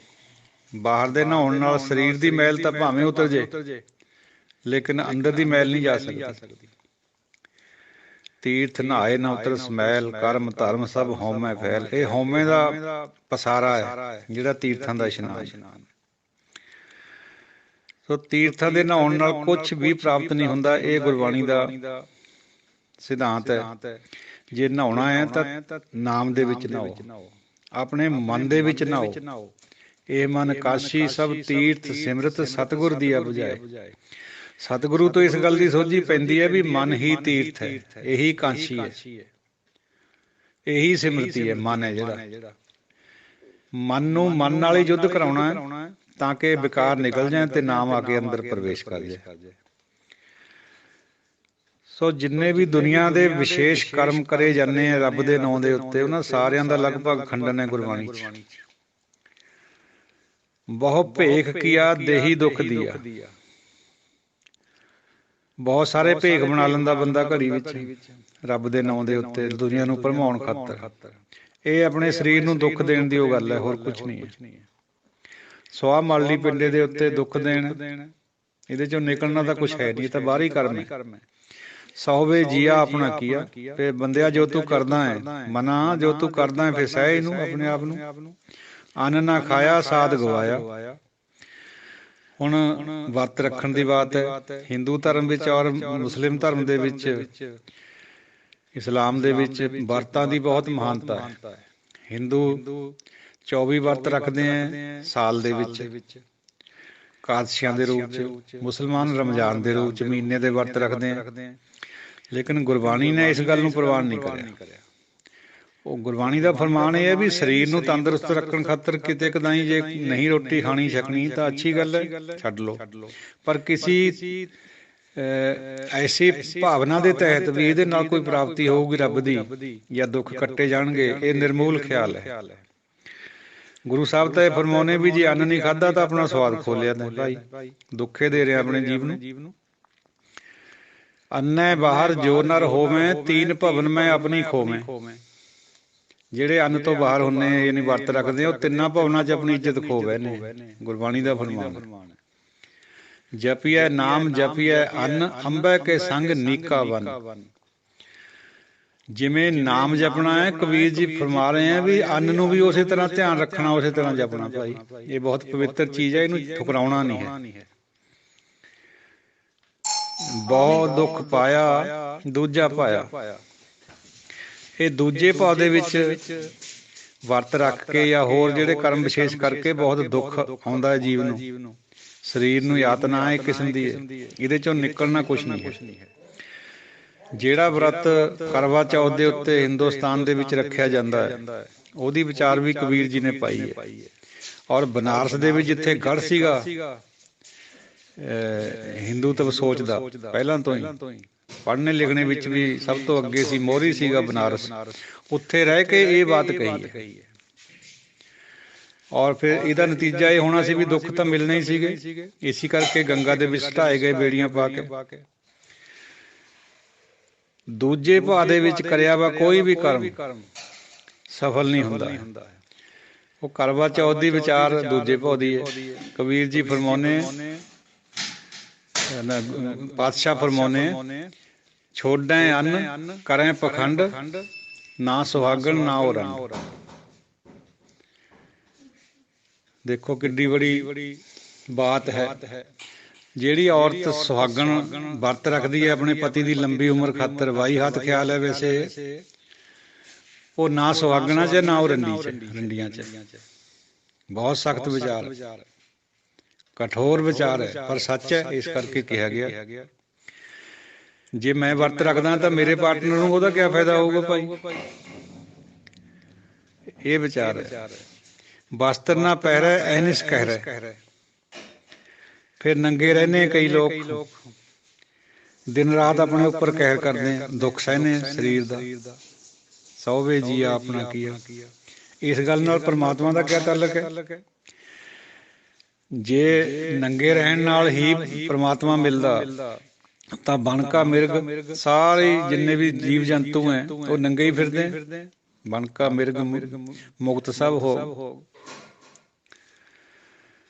ਨਗਨ ਫਿਰਨ ਦੇ ਨਾਲ ਭਾਈ ਜੋਗ ਨਹੀਂ ਪ੍ਰਾਪਤ ਹੋਣਾ। ਇਹ ਆਪਣੇ ਆਪ ਨੂੰ ਯਾਤਨਾ ਦੇਣੀ ਦੇ ਬਰਾਬਰ ਹੈ। ਮੌਨ ਵਿਗੂਤਾ ਕਿਉਂ ਜਾਗੈ ਗੁਰ ਬਿਨ ਸੁੱਤਾ। ਫਿਰ ਮੌਨ ਦਾ ਪਖੰਡ ਕਰਦੇ ਆ। ਜਪਜੀ ਸਾਹਿਬ ਦੀ ਪਹਿਲੀ ਪੌੜੀ 'ਚ ਖੰਡਨ ਆਇਆ ਹੋਇਆ ਇਹਨਾਂ ਚੀਜ਼ਾਂ ਦਾ। ਮੌਨ ਰੱਖਣ ਨਾਲ ਸਗੋਂ ਖੁਆਰ ਹੋ ਰਹੇ, ਕਿਉਂਕਿ ਬਾਹਰ ਦਾ ਮੌਨ ਹੈ, ਅੰਦਰ ਦਾ ਤਾਂ ਹੈ ਨਹੀਂ। ਗਿਆਨ ਮੌਨ ਤਾਂ ਹੈ ਨਹੀਂ। ਦੂਜੇ ਮੌਨ ਹੈ, ਕਾਸਟ ਮੌਨ ਹੈ, ਜੜ ਮੌਨ ਹੈ। ਮੌਨ ਅਗਰ ਕਰਨਾ ਹੈ, ਗਿਆਨ ਮੌਨ ਕਰਨਾ ਹੈ, ਵਿਵੇਕ ਗਿਆਨ ਵਾਲਾ ਮੌਨ ਕਰਨਾ ਹੈ, ਉਹ ਤਾਂ ਗੁਰਬਾਣੀ ਤੋਂ ਹੋਣਾ ਹੈ, ਨਾਮ ਅੰਦਰ ਆਏ ਤੋਂ ਹੋਣਾ ਹੈ। ਆਪਣੇ ਆਪ ਬੰਦੇ ਨੇ ਸਮਝ ਜਾਣਾ ਵੀ ਮੈਨੂੰ ਇੱਥੇ ਇੰਨੇ ਕੁ ਲੋੜ ਹੈ ਬੋਲਣ ਦੀ, ਬਹੁਤਾ ਨਾ ਚੱਕ ਮਾਰਾਂ। ਜਿੰਨਾ ਬੰਦਾ ਅਨਾੜੀ ਹੁੰਦਾ ਹੈ, ਗਿਆਨ ਤੋਂ ਸੱਖਣਾ, ਨਾਮ ਤੋਂ ਸੱਖਣਾ ਹੁੰਦਾ, ਉਹਨਾਂ ਜ਼ਿਆਦਾ ਬੋਲਦਾ। ਜਦੋਂ ਅੰਦਰ ਤੋਂ ਭਰ ਗਿਆ ਫਿਰ ਕਹੋ ਕਬੀਰ, ਛੂਛਾ ਘੱਟ ਬੋਲੇ ਭਰਿਆ ਹੋਏ ਸੋ ਕਭੂ ਨਾ ਡੋਲੇ। ਖਾਲੀ ਘੜਾ ਛਲਕਦਾ ਹੈ, ਜੇ ਭਰ ਜਾਵੇ ਉੱਪਰ ਤੱਕ ਨੱਕੋ ਨੱਕ ਫਿਰ ਉਹ ਡੋਲਦਾ ਨਹੀਂ, ਫਿਰ ਨਹੀਂ ਡੁੱਲਦਾ। ਸੋ ਮੌਨ ਰੱਖਣ ਦੀ ਕੱਲ ਵਿਚਾਰ ਆਈ ਸੀਗੀ ਪਰਸੋਂ। ਇਹ ਵੀ ਇੱਕ ਪਾਖੰਡ ਹੈ ਦੁਨੀਆ ਦੇ ਵਿੱਚ। ਜਿਹੜੇ ਮੌਨ ਧਾਰ ਲੈਂਦੇ ਆ ਚੌਥੇ ਗੁਣ ਵਾਲੇ, ਉਹਨਾਂ ਦੀ ਨਕਲ ਅਸੀਂ ਸੰਸਾਰੀ ਲੋਕ ਕਰਨ ਲੱਗ ਪੈਂਦੇ ਉਸ ਤਰ੍ਹਾਂ ਦਾ ਕਰਨਾ। ਕਿਉਂ ਜਾਗੈ ਗੁਰ ਬਿਨ ਸੁੱਤਾ। ਜਿਹੜਾ ਅਸੀਂ ਨੀਂਦ ਵਿੱਚ ਤ੍ਰੈ ਗੁਣਾਂ ਦੀ ਚ ਸੁੱਤੇ ਪਏ ਆ, ਗੁਰੂ ਤੋਂ ਬਿਨਾਂ ਕਿਵੇਂ ਜਾਗਾਂਗੇ? ਨਹੀਂ ਜਾਗ ਸਕਦੇ। ਭਾਵੇਂ ਗੁਰੂ ਨੇ ਸਭ ਗੱਲ ਸਮਝਾਉਣੀ ਹੈ ਵੀ ਕਰਨਾ ਤਾਂ ਜੋ ਹੈ ਉਹ ਮਨ ਨਾਲ ਕਰਨਾ। ਤੁਸੀਂ ਸਰੀਰ ਨੂੰ ਕਾਹਤੇ ਤਕਲੀਫਾਂ ਦੇਣ ਲੱਗੇ ਹੋਏ ਭਾਈ? ਜਾਗੋ, ਜਾਗਣਾ ਤਾਂ ਜ਼ਰੂਰੀ ਹੈ, ਪਰ ਉਹ ਜਾਗਣਾ ਹੈ ਪਾਖੰਡ ਮਾਤਰ ਨਹੀਂ ਜਾਗਣਾ, ਜਿਹੜਾ ਅੰਦਰ ਤੋਂ ਜਾਗਣਾ ਜਾਗਣ ਨੀਕਾ। ਉਹ ਨੀਕਾ ਕਿਹੜਾ? ਸੰਗਤ ਦੇ ਵਿੱਚ ਜਾ ਕੇ ਜਾਗਣਾ, ਉੱਥੇ ਸੁਣਨਾ ਹਰੀ ਜਸ, ਫੇਰ ਜਾਗਣਾ ਪਵਿੱਤਰ ਹੈ।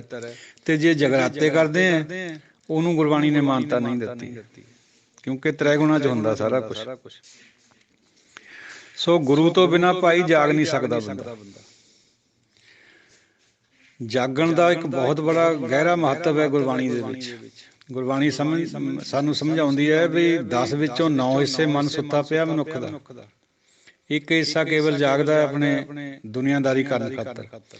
ਜਿੱਦਣ ਪੂਰਾ ਜਾਗ ਪਿਆ ਉਦਣ ਉਹਨੂੰ ਸਮਝ ਆ ਜਾਣੀ ਹੈ ਵੀ I am nothing, he is all thing. ਪਰਮਾਤਮਾ ਸਭ ਕੁਛ ਹੈ, ਆਈ ਐਮ ਨਥਿੰਗ, ਮੈਂ ਕੁਛ ਵੀ ਨਹੀਂ ਹੈ, ਮੈਂ ਕਤਰਾ ਵੀ ਨਹੀਂ ਹੈ, ਮੈਂ ਕਤਰੇ ਵਰਗਾ ਵੀ ਨਹੀਂ ਹੈ, ਸਮੁੰਦਰ ਹੈ ਉਹ। ਇਹ ਜਾਗਣ ਹੈ। ਸੋ ਜਾਗੈ ਜਿਸ ਸਤਿਗੁਰ ਮਿਲੇ, ਪੰਚ ਦੂਤ ਤੋਂ ਵਸਗਤ ਕਰੇ, ਇਹਨੂੰ ਜਾਗਣਾ ਕਹਿੰਦੀ ਹੈ ਗੁਰਬਾਣੀ। ਆਲੀ ਵਿਚਾਰ ਕਰ। ਸੋ ਜਾਗਣਾ ਸਾਧ ਸੰਗਤ ਦੇ ਵਿੱਚ ਜਿੱਥੋਂ ਪ੍ਰਾਪਤੀ ਹੋਣੀ। ਜਿਹੜਾ ਇਹਦੀ ਨਕਲ ਕਰੀ ਜਾਂਦੀ ਹੈ, ਜਗਰਾਤੇ ਕਰੇ ਜਾਂਦੇ, ਤ੍ਰੈ ਗੁਣਾਂ ਦੇ ਵਿੱਚ ਨੱਚ ਗਾ ਕੇ ਮਨ ਦੇ ਸ਼ੌਂਕ ਪੂਰੇ ਕਰੇ ਜਾਂਦੇ, ਫਿਲਮੀ ਗਾਣੇ ਗਾਏ ਜਾਂਦੇ, ਉਹ ਜਾਗਣ ਨੂੰ ਪ੍ਰਵਾਨ ਨਹੀਂ ਕਰਿਆ ਭਾਈ। ਉਹ ਜਿਹੜਾ ਨੱਚਣਾ ਟੱਪਣਾ ਹੈ, ਜਦ ਵੀ ਆਪਾਂ ਰਾਤ ਜਾਗੇ ਕਰਦੇ ਹਾਂ, ਗੁੱਗੇ ਦੇ ਨਾਂ ਪਰ ਵੀ ਕਰਦੇ ਹਾਂ, ਉਹਦੀ ਕੋਈ ਵਿਸ਼ੇਸ਼ ਮਾਨਤਾ ਗੁਰਬਾਣੀ ਨੇ ਨਹੀਂ ਗਾਈ। ਨੱਚਿਆ ਟੱਪਿਆ ਭਗਤੇ ਨਾ ਹੋਏ, ਸ਼ਬਦ ਮਰੈ ਭਗਤ ਪਾਏ ਜਨ ਸੋਏ। ਸ਼ਬਦ ਨਾਲ ਮਰਨਾ ਹੈ, ਆਪਣੇ ਆਪ ਮਾਰਨਾ ਹੈ, ਗੁਰਬਾਣੀ ਨਾਲ ਮਾਰਨਾ ਹੈ, ਫੇਰ ਜਾਗਣਾ ਹੋਣਾ, ਅਦਰਵਾਈਜ਼ ਜਾਗਣਾ ਹੈ ਹੀ ਨਹੀਂ ਸਾਡਾ। ਪੱਗ ਉੱਪੇ ਤਾਣਾ, ਸਾਧ ਸੰਗਤ ਜੀ ਇਹਨੂੰ ਪੱਗੋਂ ਪੇ ਤਾਣਾ ਵੀ ਪੜ੍ਹਿਆ ਜਾਂਦਾ ਹੈ ਕਈ ਜਗ੍ਹਾ। ਮਤਲਬ ਇਹਦਾ ਇਹ ਹੈ ਵੀ ਪੈਰਾਂ ਤੋਂ ਨੰਗੇ ਚੱਲਣਾ ਹਰ ਵਕਤ। ਉਹ ਪੈਰਾਂ ਤੋਂ ਨੰਗੇ ਚੱਲਣਾ ਆਪਣੇ ਆਪ ਨੂੰ ਤਕਲੀਫ ਦੇਣੀ ਹੈ, ਇਹ ਵਿਅਰਥ ਕਰਮ ਹੈ। ਪੈਰ ਚ ਕੰਡਾ ਵੱਜੂਗਾ, ਹੋਰ ਤਕਲੀਫ ਆਊਗੀ। ਆਪਾਂ ਨੋਰਮਲੀ ਜਿੱਥੇ ਗੁਰੂ ਸਥਾਨ ਹੁੰਦੇ ਆ, ਗੁਰੂ ਧਾਮ ਹੁੰਦੇ, ਉੱਥੇ ਨੰਗੇ ਪੈਰੀ ਅੰਦਰ ਜਾਂਦੇ ਆ। ਇਹ ਸਾਡਾ ਸਤਿਕਾਰ ਦਾ ਇੱਕ ਤਰੀਕਾ ਹੈ ਗੁਰੂ ਸਾਹਿਬ ਦੇ ਕੋਲ, ਉੱਥੇ ਕਰਨਾ ਚਾਹੀਦਾ, ਕਿਉਂਕਿ ਉੱਥੇ ਕੰਡਾ ਵੱਜਣ ਦਾ ਕੋਈ ਅੰਦੇਸ਼ਾ ਨਹੀਂ ਹੁੰਦਾ। ਦਰੀਆਂ ਵਿਛੀਆਂ ਪਿਆ ਹੁੰਦੀਆਂ, ਚਰਨ ਧੋ ਕੇ ਆਪਾਂ ਆਪਣੇ ਪੈਰ ਧੋ ਕੇ ਅੰਦਰ ਜਾਈਦਾ। ਲੇਕਿਨ ਜਿਹੜਾ ਬਾਹਰ ਨੰਗਾ ਫਿਰਨਾ, ਇਹਦੀ ਕੋਈ ਮਾਨਤਾ ਗੁਰਬਾਣੀ ਨੇ ਨਹੀਂ ਗਾਈ ਹੈ। ਜਾਨਵਰ ਵੀ ਤਾਂ ਨੰਗੇ ਹੀ ਫਿਰਦੇ, ਉਹਨਾਂ ਦੇ ਕਿਹੜੇ ਜੁੱਤੀਆਂ ਪਾਈਆਂ ਹੋਈਆਂ ਭਾਈ? ਫਿਰ ਤਾਂ ਉਹ ਵੀ ਸਾਰੇ ਮੁਕਤ ਹੋ ਜਾਂਦੇ। ਇਹ ਜਿਹੜਾ ਨੰਗੇ ਦੀ ਗੱਲ ਹੈ, ਇਹ ਤਾਂ ਗੁਰਬਾਣੀ ਵੀ ਤਾਂ ਇੱਥੇ ਤੱਕ ਵੀ ਰਹਿਤ ਮਰਿਆਦਾ ਸਾਨੂੰ ਅਲਾਓ ਕਰਦੀ ਹੈ ਵੀ ਜੇ ਗੁਰੂ ਮਹਾਰਾਜ, ਗੁਰੂ ਗ੍ਰੰਥ ਸਾਹਿਬ ਜੀ ਦਾ ਸਰੂਪ ਕਿਤੇ ਦੂਰ ਲਿਜਾਣਾ ਹੋਵੇ 2-4 ਮੀਲ ਤੇ, ਜਿਵੇਂ ਪਹਿਲੇ ਸਮਿਆਂ 'ਚ ਇੱਕ ਅੱਧਾ ਹੀ ਸਰੂਪ ਹੁੰਦਾ ਸੀ ਕਈ ਪਿੰਡਾਂ 'ਚ, ਤੋਂ ਰਸਤਿਆਂ ਦੇ ਵਿੱਚੋਂ ਦੀ ਲਿਜਾਣਾ ਹੁੰਦਾ ਸੀ ਸਿਰ ਦੇ ਉੱਤੇ। ਉਹ ਜਿਹੜੀ ਉਸ ਕਰਮ ਹੈ ਗੁਰੂ ਗ੍ਰੰਥ ਸਾਹਿਬ ਜੀ ਨੂੰ, ਹਾਲਾਂਕਿ ਆਪਾਂ ਇੰਨਾ ਸਤਿਕਾਰ ਕਰਦੇ ਹਾਂ, ਉੱਥੇ ਰਹਿਤ ਮਰਿਆਦਾ ਵਿੱਚ ਅਲਾਉਡ ਹੈ ਵੀ ਤੁਸੀਂ ਜੁੱਤੀ ਵੀ ਪਾ ਸਕਦੇ। ਜਿਹਨੇ ਆਪਣੇ ਸਿਰ ਦੇ ਉੱਤੇ ਮਹਾਰਾਜ ਦਾ ਸਰੂਪ ਰੱਖਿਆ ਹੈ, ਉਹ ਜੁੱਤੀ ਵੀ ਪਾ ਸਕਦਾ ਜੋੜਾ, ਕਿਉਂਕਿ ਉਹਦੇ ਚ ਕੋਈ ਦੂਜੀ ਭਾਵਨਾ ਨਹੀਂ ਆਉਂਦੀ ਵੀ ਡਿਸਰਿਸਪੈਕਟ ਕਰਿਆ ਉਹ ਬੰਦਾ। ਨਹੀਂ, ਉਹ ਤਾਂ ਸਗੋਂ ਜੇ ਕਿਤੇ ਕੋਈ ਕੰਡਾ ਵੱਜ ਗਿਆ, ਕੱਚ ਵੱਜ ਗਿਆ ਇੱਕਦਮ ਅਚਾਨਕ, ਤਾਂ ਮਹਾਰਾਜ ਦੀ ਬੇਅਦਬੀ ਵੀ ਹੋ ਸਕਦੀ ਹੈ, ਸਿਰ ਦੇ ਉੱਤੋਂ ਬੰਦਾ ਗਿਰ ਸਕਦਾ ਨੀਚੇ। ਸੋ ਇਹਨਾਂ ਸਭ ਗੱਲਾਂ ਦਾ ਜਿਹੜਾ ਹੈਗਾ ਇੱਕ ਪਿੱਛੇ ਆਈਡੀਆ ਹੁੰਦਾ, ਉਹ ਆਈਡੀਆ ਨੂੰ ਅਸੀਂ ਵਿਗਾੜ ਕੇ ਆਪਣੇ ਨਾਲ ਜੋੜ ਲੈਂਦੇ ਵੀ ਸ਼ਾਇਦ ਨੰਗਾ ਫਿਰਨੇ ਨਾਲੇ ਕੁਛ ਪ੍ਰਾਪਤੀ ਹੋ ਜਾਊਗੀ। ਇੱਕਣ ਕੋਈ ਪ੍ਰਾਪਤੀ ਹੋਣੀ ਨਹੀਂ, ਕਦੇ ਵੀ ਨਾ ਹੋਈ ਹੈ ਕਿਸੇ ਨੂੰ। ਤੋ ਸਾਧ ਸੰਗਤ ਜੀਓ, ਪੈਰਾਂ ਨਾਲ ਨੰਗੇ ਤੁਰਨਾ ਇਹ ਤਾਂ ਗੁਰੂ ਮਹਾਰਾਜ ਫਰਮਾਉਂਦੇ ਆ ਵੀ ਆਪਣਾ ਕੀਆ ਹੋਇਆ ਕਮਾ ਲੈ, ਫਿਰ ਤੈਨੂੰ ਸਜ਼ਾ ਹੀ ਮਿਲਣੀ, ਕਿਉਂਕਿ ਤੂੰ ਡੁਐਲਿਟੀ ਵਿੱਚ ਹੈ। ਯਾਤਨਾ ਦੇਣਾ ਆਪਣੇ ਸਰੀਰ ਨੂੰ, ਜੇ ਥੋੜ੍ਹੀ ਬਹੁਤ ਯਾਤਨਾ ਦੇਣੀ ਹੈ, ਵੈਸੇ ਤਾਂ ਮਨ ਨੂੰ ਵੀ ਸਹਿਜ ਵਿੱਚ ਹੀ ਸਮਝਾਉਣਾ ਹੈ, ਪਰ ਚਲੋ ਜੇ ਪਹਿਲਾਂ ਜਾਗਣਾ ਹੈ, ਨੀਂਦ ਤੋਂ ਸਵੇਰ ਦੇ ਅੰਮ੍ਰਿਤ ਵੇਲਾ ਦਾ ਫਾਇਦਾ ਉਠਾਉਣਾ ਹੈ, ਉਨੀ ਕੁ ਯਾਤਨਾ ਦੇ ਸਕਦੇ। ਉਹਨੂੰ ਯਾਤਨਾ ਵੀ ਨਹੀਂ ਕਹਿਣਾ ਚਾਹੀਦਾ, ਉਹ ਤਾਂ ਇੱਕ ਸਿਰੜ ਹੁੰਦਾ ਬੰਦੇ ਦਾ, ਉਹਨਾਂ ਕੁ ਕਰ ਸਕਦੇ ਆ। ਪਰ ਉਸ ਤੋਂ ਵੱਧ ਫਿਰ ਜੇ ਵਧੂਗੇ, ਸਰੀਰ ਨੂੰ ਕੋਈ ਵੀ ਕਿਸੇ ਵੀ ਇਨਾਇਨੀ ਵੇ ਤਕਲੀਫ ਦਊਂਗੇ, ਉਹਦਾ ਕੋਈ ਭਾਵ ਨਹੀਂ ਫਿਰ ਗੁਰਬਾਣੀ ਨੇ ਮੰਨਿਆ। ਅਲਮਲ ਖਾਈ ਸਿਰ ਛਾਈ ਪਾਈ, ਅੰਟ ਸੰਟ ਖਾਣਾ, ਗੰਦਗੀ ਖਾਣੀ, ਜਿਵੇਂ ਇੱਕ ਖਾਸ ਫਿਰਕੇ 'ਚ ਹੁੰਦਾ ਹੈ, ਫੋਲ ਫਦੀਹਤ ਮੂੰਹ ਲੈਣ ਪੜਾਸਾ ਪਾਣੀ ਦੇਖ ਸਗਾਹੀ। ਉਹ ਮੈਲ ਧੋ ਕੇ ਭਾਂਡਿਆਂ ਦੀ ਵੀ ਪੀਨੇ, ਗੰਦਗੀ ਦਾ ਪੜਾਸਾ ਵੀ ਲੈਂਦੇ ਆ ਵੀ ਸ਼ਾਇਦ ਇਸ ਤਰ੍ਹਾਂ ਹੀ ਸਾਡਾ ਕੁਛ ਬਣ ਜਾਊਗਾ। ਉਹ ਭਾਈ ਗੁਰਬਾਣੀ ਤਾਂ ਬਿਲਕੁਲ ਕਲੀਅਰ ਹੈ ਇਸ ਗੱਲ ਬਾਰੇ 'ਚ ਬਈ ਆ ਜਿਹੜਾ ਆਲਮਲ ਖਾਣਾ ਹੈ ਔਰ ਸਿਰ ਦੇ ਵਿੱਚ ਸੁਆਹ ਪਾਉਣੀ ਹੈ, ਜਟਾਂ ਬਣਾਉਣੀਆਂ, ਇਹ ਵਾਈ ਹੱਥ ਕਰਮ ਹੈ। ਇਹਦਾ ਰੱਬ ਨਾਲ ਕੋਈ ਵੀ ਤਲਕ ਨਹੀਂ, ਐਬਸੋਲਿਊਟਲੀ ਐਨ ਆਇਓਟਾ ਆਫ ਟਰੂਥ ਵੀ ਨਹੀਂ ਹੈ ਇਸ ਗੱਲ 'ਚ। ਇਹ ਪਾਖੰਡ ਹੈ, ਦੁਨੀਆ ਨੂੰ ਭਰਮਾਉਣ ਖਾਤਰ ਹੁੰਦਾ ਸੀ ਜ਼ਿਆਦਾਤਰ। ਪੰਜਾਬ ਵਿੱਚੋਂ ਤਾਂ ਇਹਦਾ ਕਾਫੀ ਹੱਦ ਤੱਕ ਛੁਟਕਾਰਾ ਹੋ ਗਿਆ, ਪਰ ਦੂਜੇ ਸੂਬਿਆਂ ਦੇ ਵਿੱਚ ਅਜੇ ਵੀ ਦੇਖਿਆ ਜਾਂਦਾ ਗੰਗਾ ਦੇ ਕੰਢੇ 'ਚ ਕਿਵੇਂ ਲੋਕ ਨਾਗੇ ਸਾਧੂ ਫਿਰਦੇ ਹੈ ਔਰ ਸਿਰ ਵਿੱਚ ਸੁਆਹ ਪਾਈ ਫਿਰਦੇ ਹੈ। ਪਰਮਾਤਮਾ ਦਾ ਤਾਂ ਸਹਿਜ ਨਾਲ ਤਲਕ ਹੈ, ਸਹਿਜ ਦੇ ਵਿੱਚ ਜਿਉਣਾ, ਸਹਿਜ ਦੇ ਵਿੱਚ ਸੋਚਣਾ, ਸਹਿਜ ਦੇ ਵਿੱਚ ਖਾਣਾ ਪੀਣਾ ਕਰਨਾ, ਸਹਿਜ ਦੇ ਵਿੱਚ ਸਭ ਕੁਛ ਕਰਨਾ, ਨਾ ਕਿ ਹੱਠ ਦੇ ਵਿੱਚ ਕਰਨਾ। ਹੱਠ ਨੂੰ ਤਾਂ ਪ੍ਰਵਾਨ ਹੈ ਹੀ ਨਹੀਂ, ਹੱਠ ਤਾਂ ਗੁਰਬਾਣੀ ਦੇ ਵਿੱਚ ਸਹਿਜ ਦੇ ਵਿੱਚ ਰਹਿ ਕੇ ਕਰਨਾ ਜੋ ਵੀ ਕਰਨਾ। ਜਾਗਣਾ ਵੀ ਸਹਿਜ ਵਿੱਚ, ਸੌਣਾ ਖਾਣਾ ਪੀਣਾ ਸਭ ਕੁਛ ਸਹਿਜ ਵਿੱਚ, ਸੋਚਣਾ ਵੀ ਸਹਿਜ ਵਿੱਚ। ਮੂਰਖ ਅੰਧੇ ਪੱਤ ਗਵਾਈ, ਸਾਨੂੰ ਪਾਤਸ਼ਾਹ ਮੂਰਖ ਔਰ ਅੰਨਾ ਕਹਿ ਰਹੇ ਜੇ ਅਸੀਂ ਇਸ ਤਰ੍ਹਾਂ ਕਰਦੇ। ਸਖਤ ਵਚਨ ਹੈ ਪਰ ਸੱਚ ਹੈ। ਗੁਰਬਾਣੀ ਵਿੱਚ ਇਹੋ ਜਿਹੇ ਕਠੋਰ ਵਚਨ ਕਰੇ ਹੋਏ ਹੈ ਸੱਚ ਖਾਤਰ ਵੀ ਜੇ ਬੰਦੇ ਨੂੰ ਸਮਝ ਆ ਜਾਏ, ਪਰ ਬੰਦਾ ਸਮਝਦਾ ਨਹੀਂ ਹੈ, ਫਿਰ ਵੀ ਉਸੇ ਤਰ੍ਹਾਂ ਕਰਦਾ ਕਿਉਂਕਿ ਜਾਗਿਆ ਹੋਇਆ ਨਹੀਂ ਅੰਦਰੋਂ। ਜਾਗਣਾ ਸਾਧ ਸੰਗਤ ਜੀ ਉਹ ਭੇਂਟ ਤੋਂ ਬਾਅਦ ਹੁੰਦਾ ਹੈ, ਪਹਿਲਾਂ ਨਹੀਂ ਜਾਗਦਾ ਬੰਦਾ। ਪਿਆ ਸਮਝੀ ਜਾਵੇ ਵੀ ਮੈਂ ਜਾਗ ਪਿਆ। ਗੁਰਬਾਣੀ ਪੜ੍ਹ ਲੈਣੀ, ਸੁਣ ਲੈਣੀ, ਸੁਣਾ ਦੇਣੀ ਵੇਦਾਂ ਦੀ ਤਰ੍ਹਾਂ, ਉਸ ਤਰ੍ਹਾਂ ਨਹੀਂ ਕਰਨਾ ਹੈ। ਉਸ ਤਰ੍ਹਾਂ ਕਰਨ ਨਾਲ ਬੰਦਾ ਆਪ ਸੁੱਤਾ ਹੁੰਦਾ ਹੈ। ਗੁਰਬਾਣੀ ਪੜ੍ਹ ਕੇ ਜਾਗਣਾ, ਫੇਰ ਜਗਾਉਣਾ ਦੂਜਿਆਂ ਨੂੰ। ਇਹਦੇ ਪਿੱਛੇ ਭਾਵਨਾ ਹੈ ਹਰ ਗੱਲ ਦੀ, ਕਿਉਂਕਿ ਪੜ੍ਹੈ ਗੁਣੈ ਤੂੰ ਬਹੁਤ ਪੁਕਾਰੈ, ਬਿਨ ਬੁੱਝੇ ਤੂੰ ਡੁੱਬ ਮੁਆ। ਪੜ੍ਹਦਾ ਸੁਣਦਾ ਤੂੰ ਬਹੁਤ ਕੁਛ ਹੈ ਭਾਈ, ਪਰ ਬਿਨਾਂ ਬੁੱਝਣੇ ਤੇ ਤੂੰ ਡੁੱਬਿਆ ਹੋਇਆ ਪੰਡਤ ਦੀ ਤਰ੍ਹਾਂ। ਬਹੁਤ ਉੱਚੀ ਉੱਚੀ ਪੁਕਾਰਦਾ ਹੈ, ਬੜੇ ਅਰਥ ਕਰਦਾ ਹੈ, ਪਰ ਅੰਦਰ ਤੇ ਡੁੱਬਿਆ ਹੋਇਆ, ਕਿਉਂਕਿ ਮਨ ਤੇਰਾ ਜੇ ਮਨ ਦੇ ਵਿੱਚ ਨਾਮ ਨਹੀਂ ਚੱਲਿਆ। ਸੋ ਪੜ੍ਹਨਾ ਇੱਕ ਸੰਸਾਰਕ ਕਾਰ ਹੈ, ਸੰਸਾਰ ਦੀ ਕਾਰ ਹੈ। ਹਉਮੈ 'ਚ ਸਭ ਪੜ੍ਹਦੇ ਹੈ, ਹਉਮੈ ਵਿੱਚ ਸਭ ਪੜ੍ਹ ਥੱਕੇ, ਦੂਜੇ ਭਾਏ ਖੁਆਰੀ ਹੁੰਦੀ ਹੈ। पढ़ना एक हद तक अच्छा है, पहला विचार आ ली, लेकिन संसारी तौर पर पढ़ना, हौमे दे विच पढ़ना, ਉਹਦਾ ਕਿੰਨਾ ਕੁ ਲਾਭ ਹੋ ਸਕਦਾ ਆਪਾਂ ਨੂੰ। ਹੋਰ ਹਉਮੈ ਤੇ ਮੈਲ ਲੱਗ ਜਾਣੀ, ਸਗੋਂ ਹੋਰ ਵੱਧ ਜਾਣੀ। ਘਟਾਉਣੀ ਤਾਂ ਹਉਮੈ ਹੈ। ਗੁਰਬਾਣੀ ਪੜ੍ਹ ਕੇ ਹੀ ਤਾਂ ਸਿੱਖਣਾ ਵੀ ਸਾਡੇ ਅੰਦਰੋਂ ਮੈਂ ਨਿਕਲ ਜਾਏ। ਜੇ ਹਉਮੈ ਹੋਰ ਵਧਾ ਲਈ ਤਾਂ ਸਗੋਂ ਹੋਰ ਮੈਲ ਲੱਗ ਜਾਊਗੀ, ਕਿਉਂਕਿ ਮੈਲ ਤਾਂ ਬਹੁਤ ਬਰੀਕ ਹੈ। ਇਹ ਤਾਂ ਕਥਾ ਵਿੱਚ ਵੀ ਹਉਮੈ ਵੱਧ ਜਾਂਦੀ ਬੰਦੇ ਦੀ, ਜੇ ਨਾ ਮਹਾਰਾਜ ਕਿਰਪਾ ਕਰੇ। ਪੜ੍ਹਨੇ ਨਾਲ ਵੀ ਵੱਧ ਜਾਂਦੀ ਹੈ, ਕੀ ਆਪਣਾ ਕਥਾ ਨਾਲ ਵੀ ਵੱਧ ਜਾਂਦੀ ਹੈ। ਵਿਦਵਾਨਾਂ ਦੇ ਵਿੱਚ ਇਹੀ ਕੁਛ ਤਾਂ ਹੁੰਦਾ, ਭਗਤ ਵਿੱਚ ਇਹ ਹੁੰਦੀ ਨਹੀਂ। ਇਸੇ ਕਰਕੇ ਭਗਤ ਦੀ ਮਹਿਮਾ ਗਾਈ ਹੈ ਗੁਰਬਾਣੀ ਨੇ। ਹਉਮੈ ਰਹਿਤ ਹੋਣਾ ਕਰੂਗਾ ਪਰਮਾਤਮਾ ਜਾਂ ਗੁਰੂ। ਸਾਡਾ ਉਦਮ ਇਹ ਹੋਣਾ ਚਾਹੀਦਾ। ਉਹਦੀ ਕਿਰਪਾ ਤੋਂ ਬਿਨਾਂ, ਗੁਰਬਾਣੀ ਦੀ ਕਿਰਪਾ ਤੋਂ ਬਿਨਾਂ ਤਾਂ ਸਾਨੂੰ ਵੀ ਪ੍ਰਾਪਤੀ ਨਹੀਂ ਹੋਣੀ ਕੁਛ ਵੀ। ਦੇਖੋ ਸਾਧ ਸੰਗਤ ਜੀ, ਉਹ ਪੜ੍ਹ ਹਰ ਬੰਦਾ ਸਕਦਾ ਹੈ, ਚਾਹੇ ਵੇਦ ਗ੍ਰੰਥ ਹੈ ਚਾਹੇ ਗੁਰਬਾਣੀ ਹੈ। ਪੜ੍ਹਦੇ ਆ, ਪੜ੍ਹਨਾ ਚਾਹੀਦਾ ਹੈ। ਇਹ ਨਹੀਂ ਗੱਲ ਗੁਰਬਾਣੀ ਕਹਿੰਦੀ ਵੀ ਨਾ ਪੜ੍ਹੋ, ਪਰ ਉਹ ਤਰੀਕਾ ਦੱਸ ਰਹੀ ਹੈ ਵੀ ਇਹਦਾ ਮਤਲਬ ਕਿਆ ਹੈ ਪੜ੍ਹਨ ਦਾ। ਹੁਣ ਜਿਹੜਾ ਪੜ੍ਹਨਾ ਹੈ, ਪੜ੍ਹਨਾ ਸੰਸਾਰ ਦੀ ਕਾਰ ਦੀ ਤਰ੍ਹਾਂ ਨਹੀਂ ਕਰਨਾ ਹੈ, ਭਗਤ ਦੀ ਤਰ੍ਹਾਂ ਪੜ੍ਹਨਾ।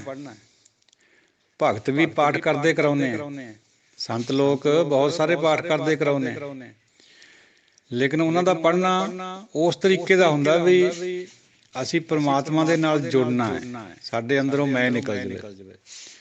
ਇਹ ਮੈਂ ਜਿੰਨਾ ਚਿਰ ਨਹੀਂ ਟੁੱਟਦੀ ਫਿਰ ਉਹ ਦੂਜੇ ਪਾਸੇ ਚਲੀ ਜਾਂਦੀ ਹੈ ਗੱਲ।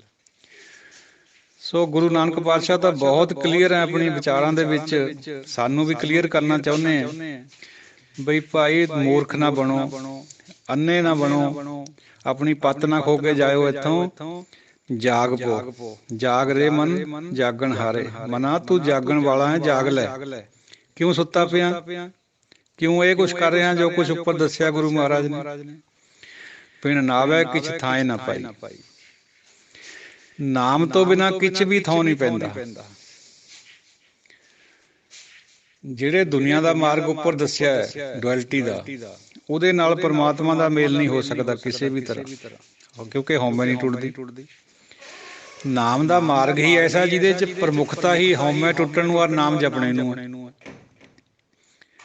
ਤਾਂ ਹੀ ਤਾਂ ਕਬੀਰ ਜੀ ਫਰਮਾ ਰਹੇ ਹੈ ਬਈ ਹਮਰੇ ਰਾਮ ਨਾਮ ਕਹੇ ਉਬਰੇ, ਵੇਦ ਭਰੋਸੇ ਪਾਂਡੇ ਡੂਬ ਮਰੇ। ਤੋ ਰਾਮ ਦੇ ਨਾਂ ਪਰ ਆਉਣਾ, ਵਾਹਿਗੁਰੂ ਦੇ ਸ਼ਬਦ ਪਰ ਆਉਣਾ, ਇੱਕ ਸ਼ਬਦ ਪਰ ਟੇਕ ਹੋ ਜਾਣੀ, ਇਹ ਗੁਰਬਾਣੀ ਨਹੀਂ ਕਰਨਾ ਇਹ ਕਰਮ, ਇਹ ਹੋਣੀ ਚਾਹੀਦੀ ਹੈ। ਵਿਦਵਾਨ ਪੜ੍ਹੇ ਲਿਖੇ ਤਾਂ ਇਹਦਾ ਦੂਜਾ ਪੱਖ ਹੀ ਲੈਣ ਲੱਗ ਪਏ ਅੱਜ ਕੱਲ੍ਹ, ਵੀ ਜਪਣ ਦੀ ਲੋੜ ਹੀ ਨਹੀਂ। ਕੱਲ੍ਹ ਵੀ ਵਿਚਾਰ ਥੋੜ੍ਹੀ ਜਿਹੀ ਆਈ ਸੀ ਇਸ ਗੱਲ ਪਰ, ਨਹੀਂ ਭਾਈ ਰਸਨਾ ਦੇ ਨਾਲ ਤਾਂ ਵਾਰ-ਵਾਰ ਉਹਨੂੰ ਧਿਆਉਣਾ ਹੀ ਧਿਆਉਣਾ। ਰਸਨਾ ਦੇ ਨਾਲ ਫਿਰ ਹਿਰਦਾ ਵੀ ਜੁੜ ਜਾਵੇ, ਫਿਰ ਤਾਂ ਸੋਨੇ ਪਰ ਸੁਹਾਗਾ। ਰਸਨਾ ਨਾਮ ਜਪੋ ਤਬ ਮਥੀਏ, ਇਨ ਵਿਦ ਅੰਮ੍ਰਿਤ ਪਾਵੋ। ਅੰਮ੍ਰਿਤ ਨਿਕਲਣਾ ਹੀ ਰਸਨਾ ਦੇ ਜਪਣ ਨਾਲ ਹੈ, ਜਿਹਨੂੰ ਤੋਤਾ ਰਤਨ ਕਹਿ ਦਿੰਦੇ ਇਹ ਲੋਕ ਸੰਸਾਰੀ, ਜਿਹੜੇ ਵਿਦਵਾਨ ਹੈ ਪੜ੍ਹੇ ਲਿਖੇ ਲੋਕ ਹੈ, ਜਿਹੜੇ ਇਹੀ ਕੜੇ ਹੋਏ, ਇਹਨਾਂ ਨੂੰ ਇਹ ਗੁਰੂ ਨਾਨਕ ਸਾਹਿਬ ਕੜੇ ਹੋਇਆ ਦੱਸ ਰਹੇ। ਕਿਉਂਕਿ ਵਿੱਚ ਦੀ ਗੱਲ ਦਾ ਪਤਾ ਨਹੀਂ, ਉਹ ਖਬਰ ਕੋਈ ਨਹੀਂ ਵੀ ਵਿੱਚ ਕਿਆ ਲਿਖਿਆ ਹੈ। ਉੱਪਰੋਂ ਪੜ੍ਹ ਕੇ ਵਿਚਾਰਾਂ ਕਰ ਦਿੰਦੇ ਤਿੰਨਾਂ ਗੁਣਾਂ ਚ, ਚੌਥੇ ਗੁਣ ਦੀ ਸਾਰ ਨਹੀਂ ਕੋਈ ਵੀ ਹੈ। ਤੋ ਜਿਹਨੂੰ ਚੌਥੇ ਗੁਣ ਦੀ ਸਾਰ ਆ ਗਈ ਉਹਨੂੰ ਪਤਾ ਲੱਗ ਜਾਣਾ ਵੀ ਬਾਣੀ ਕਿਵੇਂ ਪੜ੍ਹਨੀ ਹੈ। ਭਾਈ ਪੜ੍ਹਨਾ ਤਾਂ ਬਹੁਤ ਅੱਛੀ ਗੱਲ ਹੈ, ਲੇਕਿਨ ਉਸ ਤਰ੍ਹਾਂ ਨਹੀਂ ਪੜ੍ਹਨਾ ਜਿਵੇਂ ਸੰਸਾਰ ਵਿੱਚ ਪੰਡਿਤ ਪੜ੍ਹ ਰਿਹਾ। ਰਹੇ ਬੇਬਾਣੀ ਮੜੀ ਮਸਾਣੀ, ਅੰਧ ਨਾ ਜਾਣੇ ਫਿਰ ਪਛਤਾਣੀ। ਮੜੀਆਂ ਦੇ ਵਿੱਚ ਵਾਸ ਕਰ ਲੈਣਾ, ਜੰਗਲਾਂ ਦੇ ਵਿੱਚ ਵਾਸ ਕਰ ਲੈਣਾ, ਉਸ ਅੰਨੇ ਨੂੰ ਪਤਾ ਹੀ ਨਹੀਂ ਹੈ, ਫਿਰ ਬਾਅਦ ਵਿੱਚ ਪਛਤਾਉਂਦਾ ਜਾਂ ਜਮਾਂ ਦਾ ਡੰਡਾ ਪੈਂਦਾ ਸਿਰ ਦੇ ਉੱਤੇ। ਸਾਰੀ ਉਮਰ ਪਖੰਡਾਂ 'ਚ ਲੰਘ ਜਾਂਦੀ ਹੈ, ਯਾਤਨਾਵਾਂ ਦਿੰਦੇ ਨੂੰ ਆਪਣੇ ਸਰੀਰ ਨੂੰ। ਹਰ ਕਾ ਸਿਮਰਨ ਛੱਡ ਕੇ ਰਾਤ ਜਗਾਵਣ ਜਾਏ, ਸਰਪਣ ਹੋਏ ਕੇ ਉਤਰਿਆ ਜਾਏ ਆਪਣੇ ਖਾਏ। ਇਹ ਜਿਹੜੇ ਮੜੀਆਂ ਮਸਾਣੀਆਂ ਵਿੱਚ ਜਾਂ ਜੰਗਲਾਂ ਵਿੱਚ ਲੋਕ ਇਸ ਤਰ੍ਹਾਂ ਕਰਦੇ ਹੈ, ਰਾਤ ਜਾਗੇ ਵੀ ਕਰਦੇ ਹੈ। ਇਹ ਬੀਬੀਆਂ ਔਰਤਾਂ ਨੂੰ ਵੀ ਇਸ ਤਰ੍ਹਾਂ ਚਰਸਤਿਆਂ ਦੇ ਉੱਪਰ ਨਲਾਉਣ ਕਰਦੇ ਆ ਜਿਨ੍ਹਾਂ ਕੋਲ ਬੱਚਾ ਨਹੀਂ ਹੁੰਦਾ ਕੋਈ। ਇਹਨਾਂ ਗੱਲਾਂ ਦਾ ਕੋਈ ਮਤਲਬ ਗੁਰਬਾਣੀ ਨਾਲ ਨਹੀਂ ਹੈ, ਇਹ ਮਹਿਜ਼ ਡੁਐਲਿਟੀ ਦੇ ਵਿੱਚ ਪਖੰਡ ਹੈ।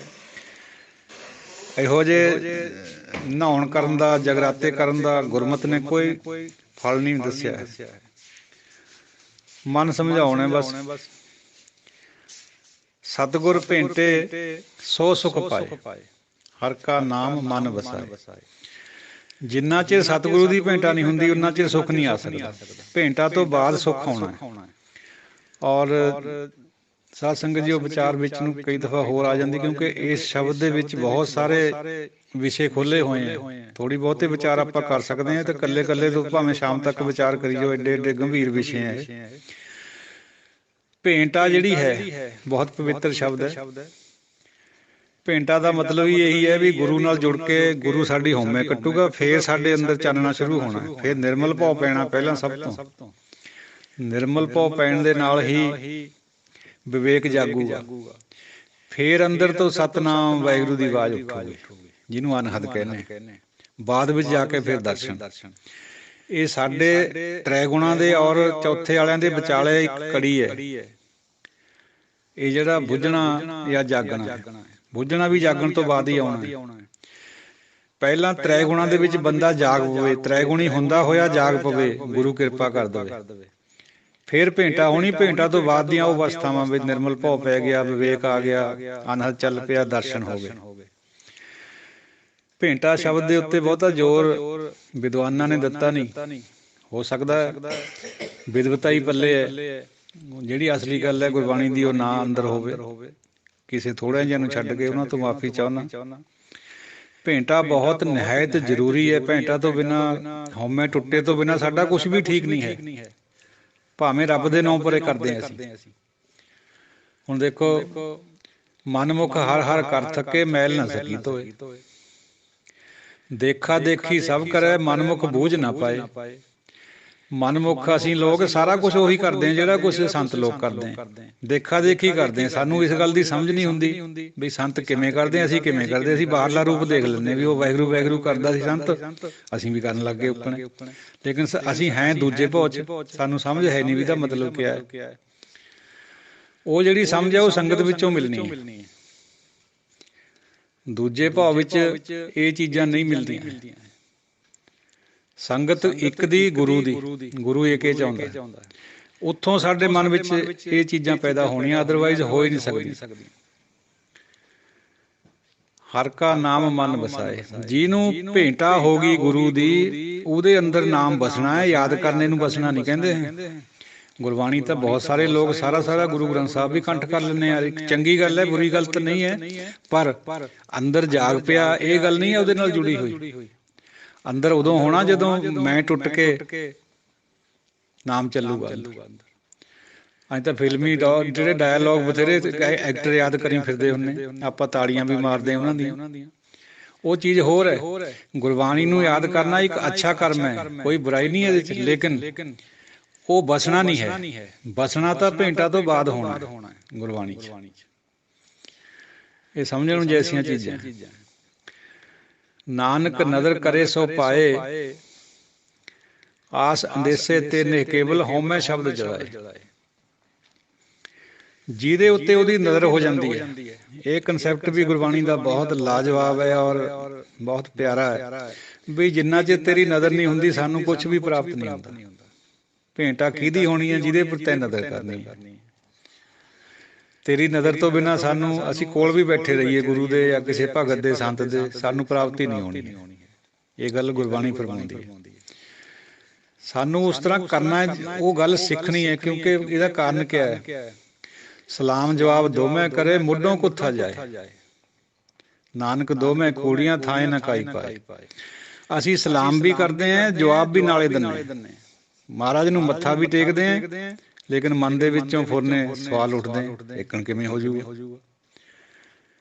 ਉਹਦਾ ਕਾਰਨ ਇਹ ਹੈ ਵੀ ਅਸੀਂ ਮੁੱਢੋਂ ਕੁੱਥੇ ਹਾਂ। ਮੁੱਢੋਂ ਕੁੱਥੇ ਦਾ ਮਤਲਬ ਇਹ ਹੈ, ਅਸੀਂ, ਸਾਡੇ ਅੰਦਰ ਉਹ ਸੋਚ ਨਹੀਂ ਹੈ ਵੀ ਅਸੀਂ ਏਕੇ ਨਾਲ ਜੁੜਨਾ। ਏਕਾ ਹੀ ਪਵਿੱਤਰ ਹੈ, ਬਾਕੀ ਸਾਰਾ ਕੁਛ ਇੱਥੇ ਰਹਿ ਜਾਣਾ, ਨਾਲ ਜਾਣਾ ਕੇਵਲ ਨਾਮ ਨੇ, ਸੱਚ ਨੇ। ਜੇ ਉਸ ਗੱਲ ਦੀ ਸਮਝ ਆ ਗਈ ਫੇਰ ਅਸੀਂ ਮੁੱਢੋਂ ਕੁੱਥੇ ਤੋਂ ਬਚ ਸਕਦੇ ਹਾਂ। ਨਹੀਂ ਤਾਂ ਪਹਿਲਾਂ ਤੋਂ ਹੀ ਅਸੀਂ, ਸਾਡੇ ਅੰਦਰ ਹਉਮੈ, ਉਹਦੇ ਕਰਕੇ ਅਸੀਂ ਉਸੇ ਤਰ੍ਹਾਂ ਸੋਚ ਰਹੇ ਹਾਂ। ਸਵਾਲ ਜਵਾਬ ਵੀ ਕਰਦੇ, ਮੱਥਾ ਵੀ ਟੇਕ ਦਿੰਦੇ। ਜਿਹਦਾ ਇੱਕ ਵਾਰ ਅਸਲ 'ਚ ਮੱਥਾ ਟਿਕ ਗਿਆ, ਉਹ ਸਵਾਲ ਉੱਠਦਾ ਹੀ ਨਹੀਂ ਉਹਦੇ ਅੰਦਰੋਂ। ਫਿਰ ਉਹਦੇ ਸਾਰੇ ਸਵਾਲ ਨਿਕਲ ਜਾਂਦੇ। ਆਸ ਅੰਦੇਸੇ ਤੇ ਨੇ ਕੇਵਲ ਹਉਮੈ ਸ਼ਬਦ ਜਲਾਏ। ਇਹ ਜਿਹੜੇ ਆਸਾਂ ਹੈ, ਅੰਦੇਸੇ ਹੈ, ਡਰ ਹੈ, ਭੈ ਹੈ ਅੰਦਰ, ਇਹਨਾਂ ਤੋਂ ਨਿਆਰਾ ਹੋ ਕੇ ਹਉਮੈ ਦੇ ਰਾਹੀਂ, ਸ਼ਬਦ ਦੇ ਰਾਹੀਂ ਹਉਮੈ ਨੂੰ ਜਾਲ ਦਿੰਦਾ ਬੰਦਾ। ਇੱਕ ਗੱਲ ਕਹਿ ਕੇ ਸਮਾਪਤੀ ਕਰਾਂ, ਵੀਡੀਓ ਲੰਬੀ ਹੋ ਗਈ ਬਹੁਤ।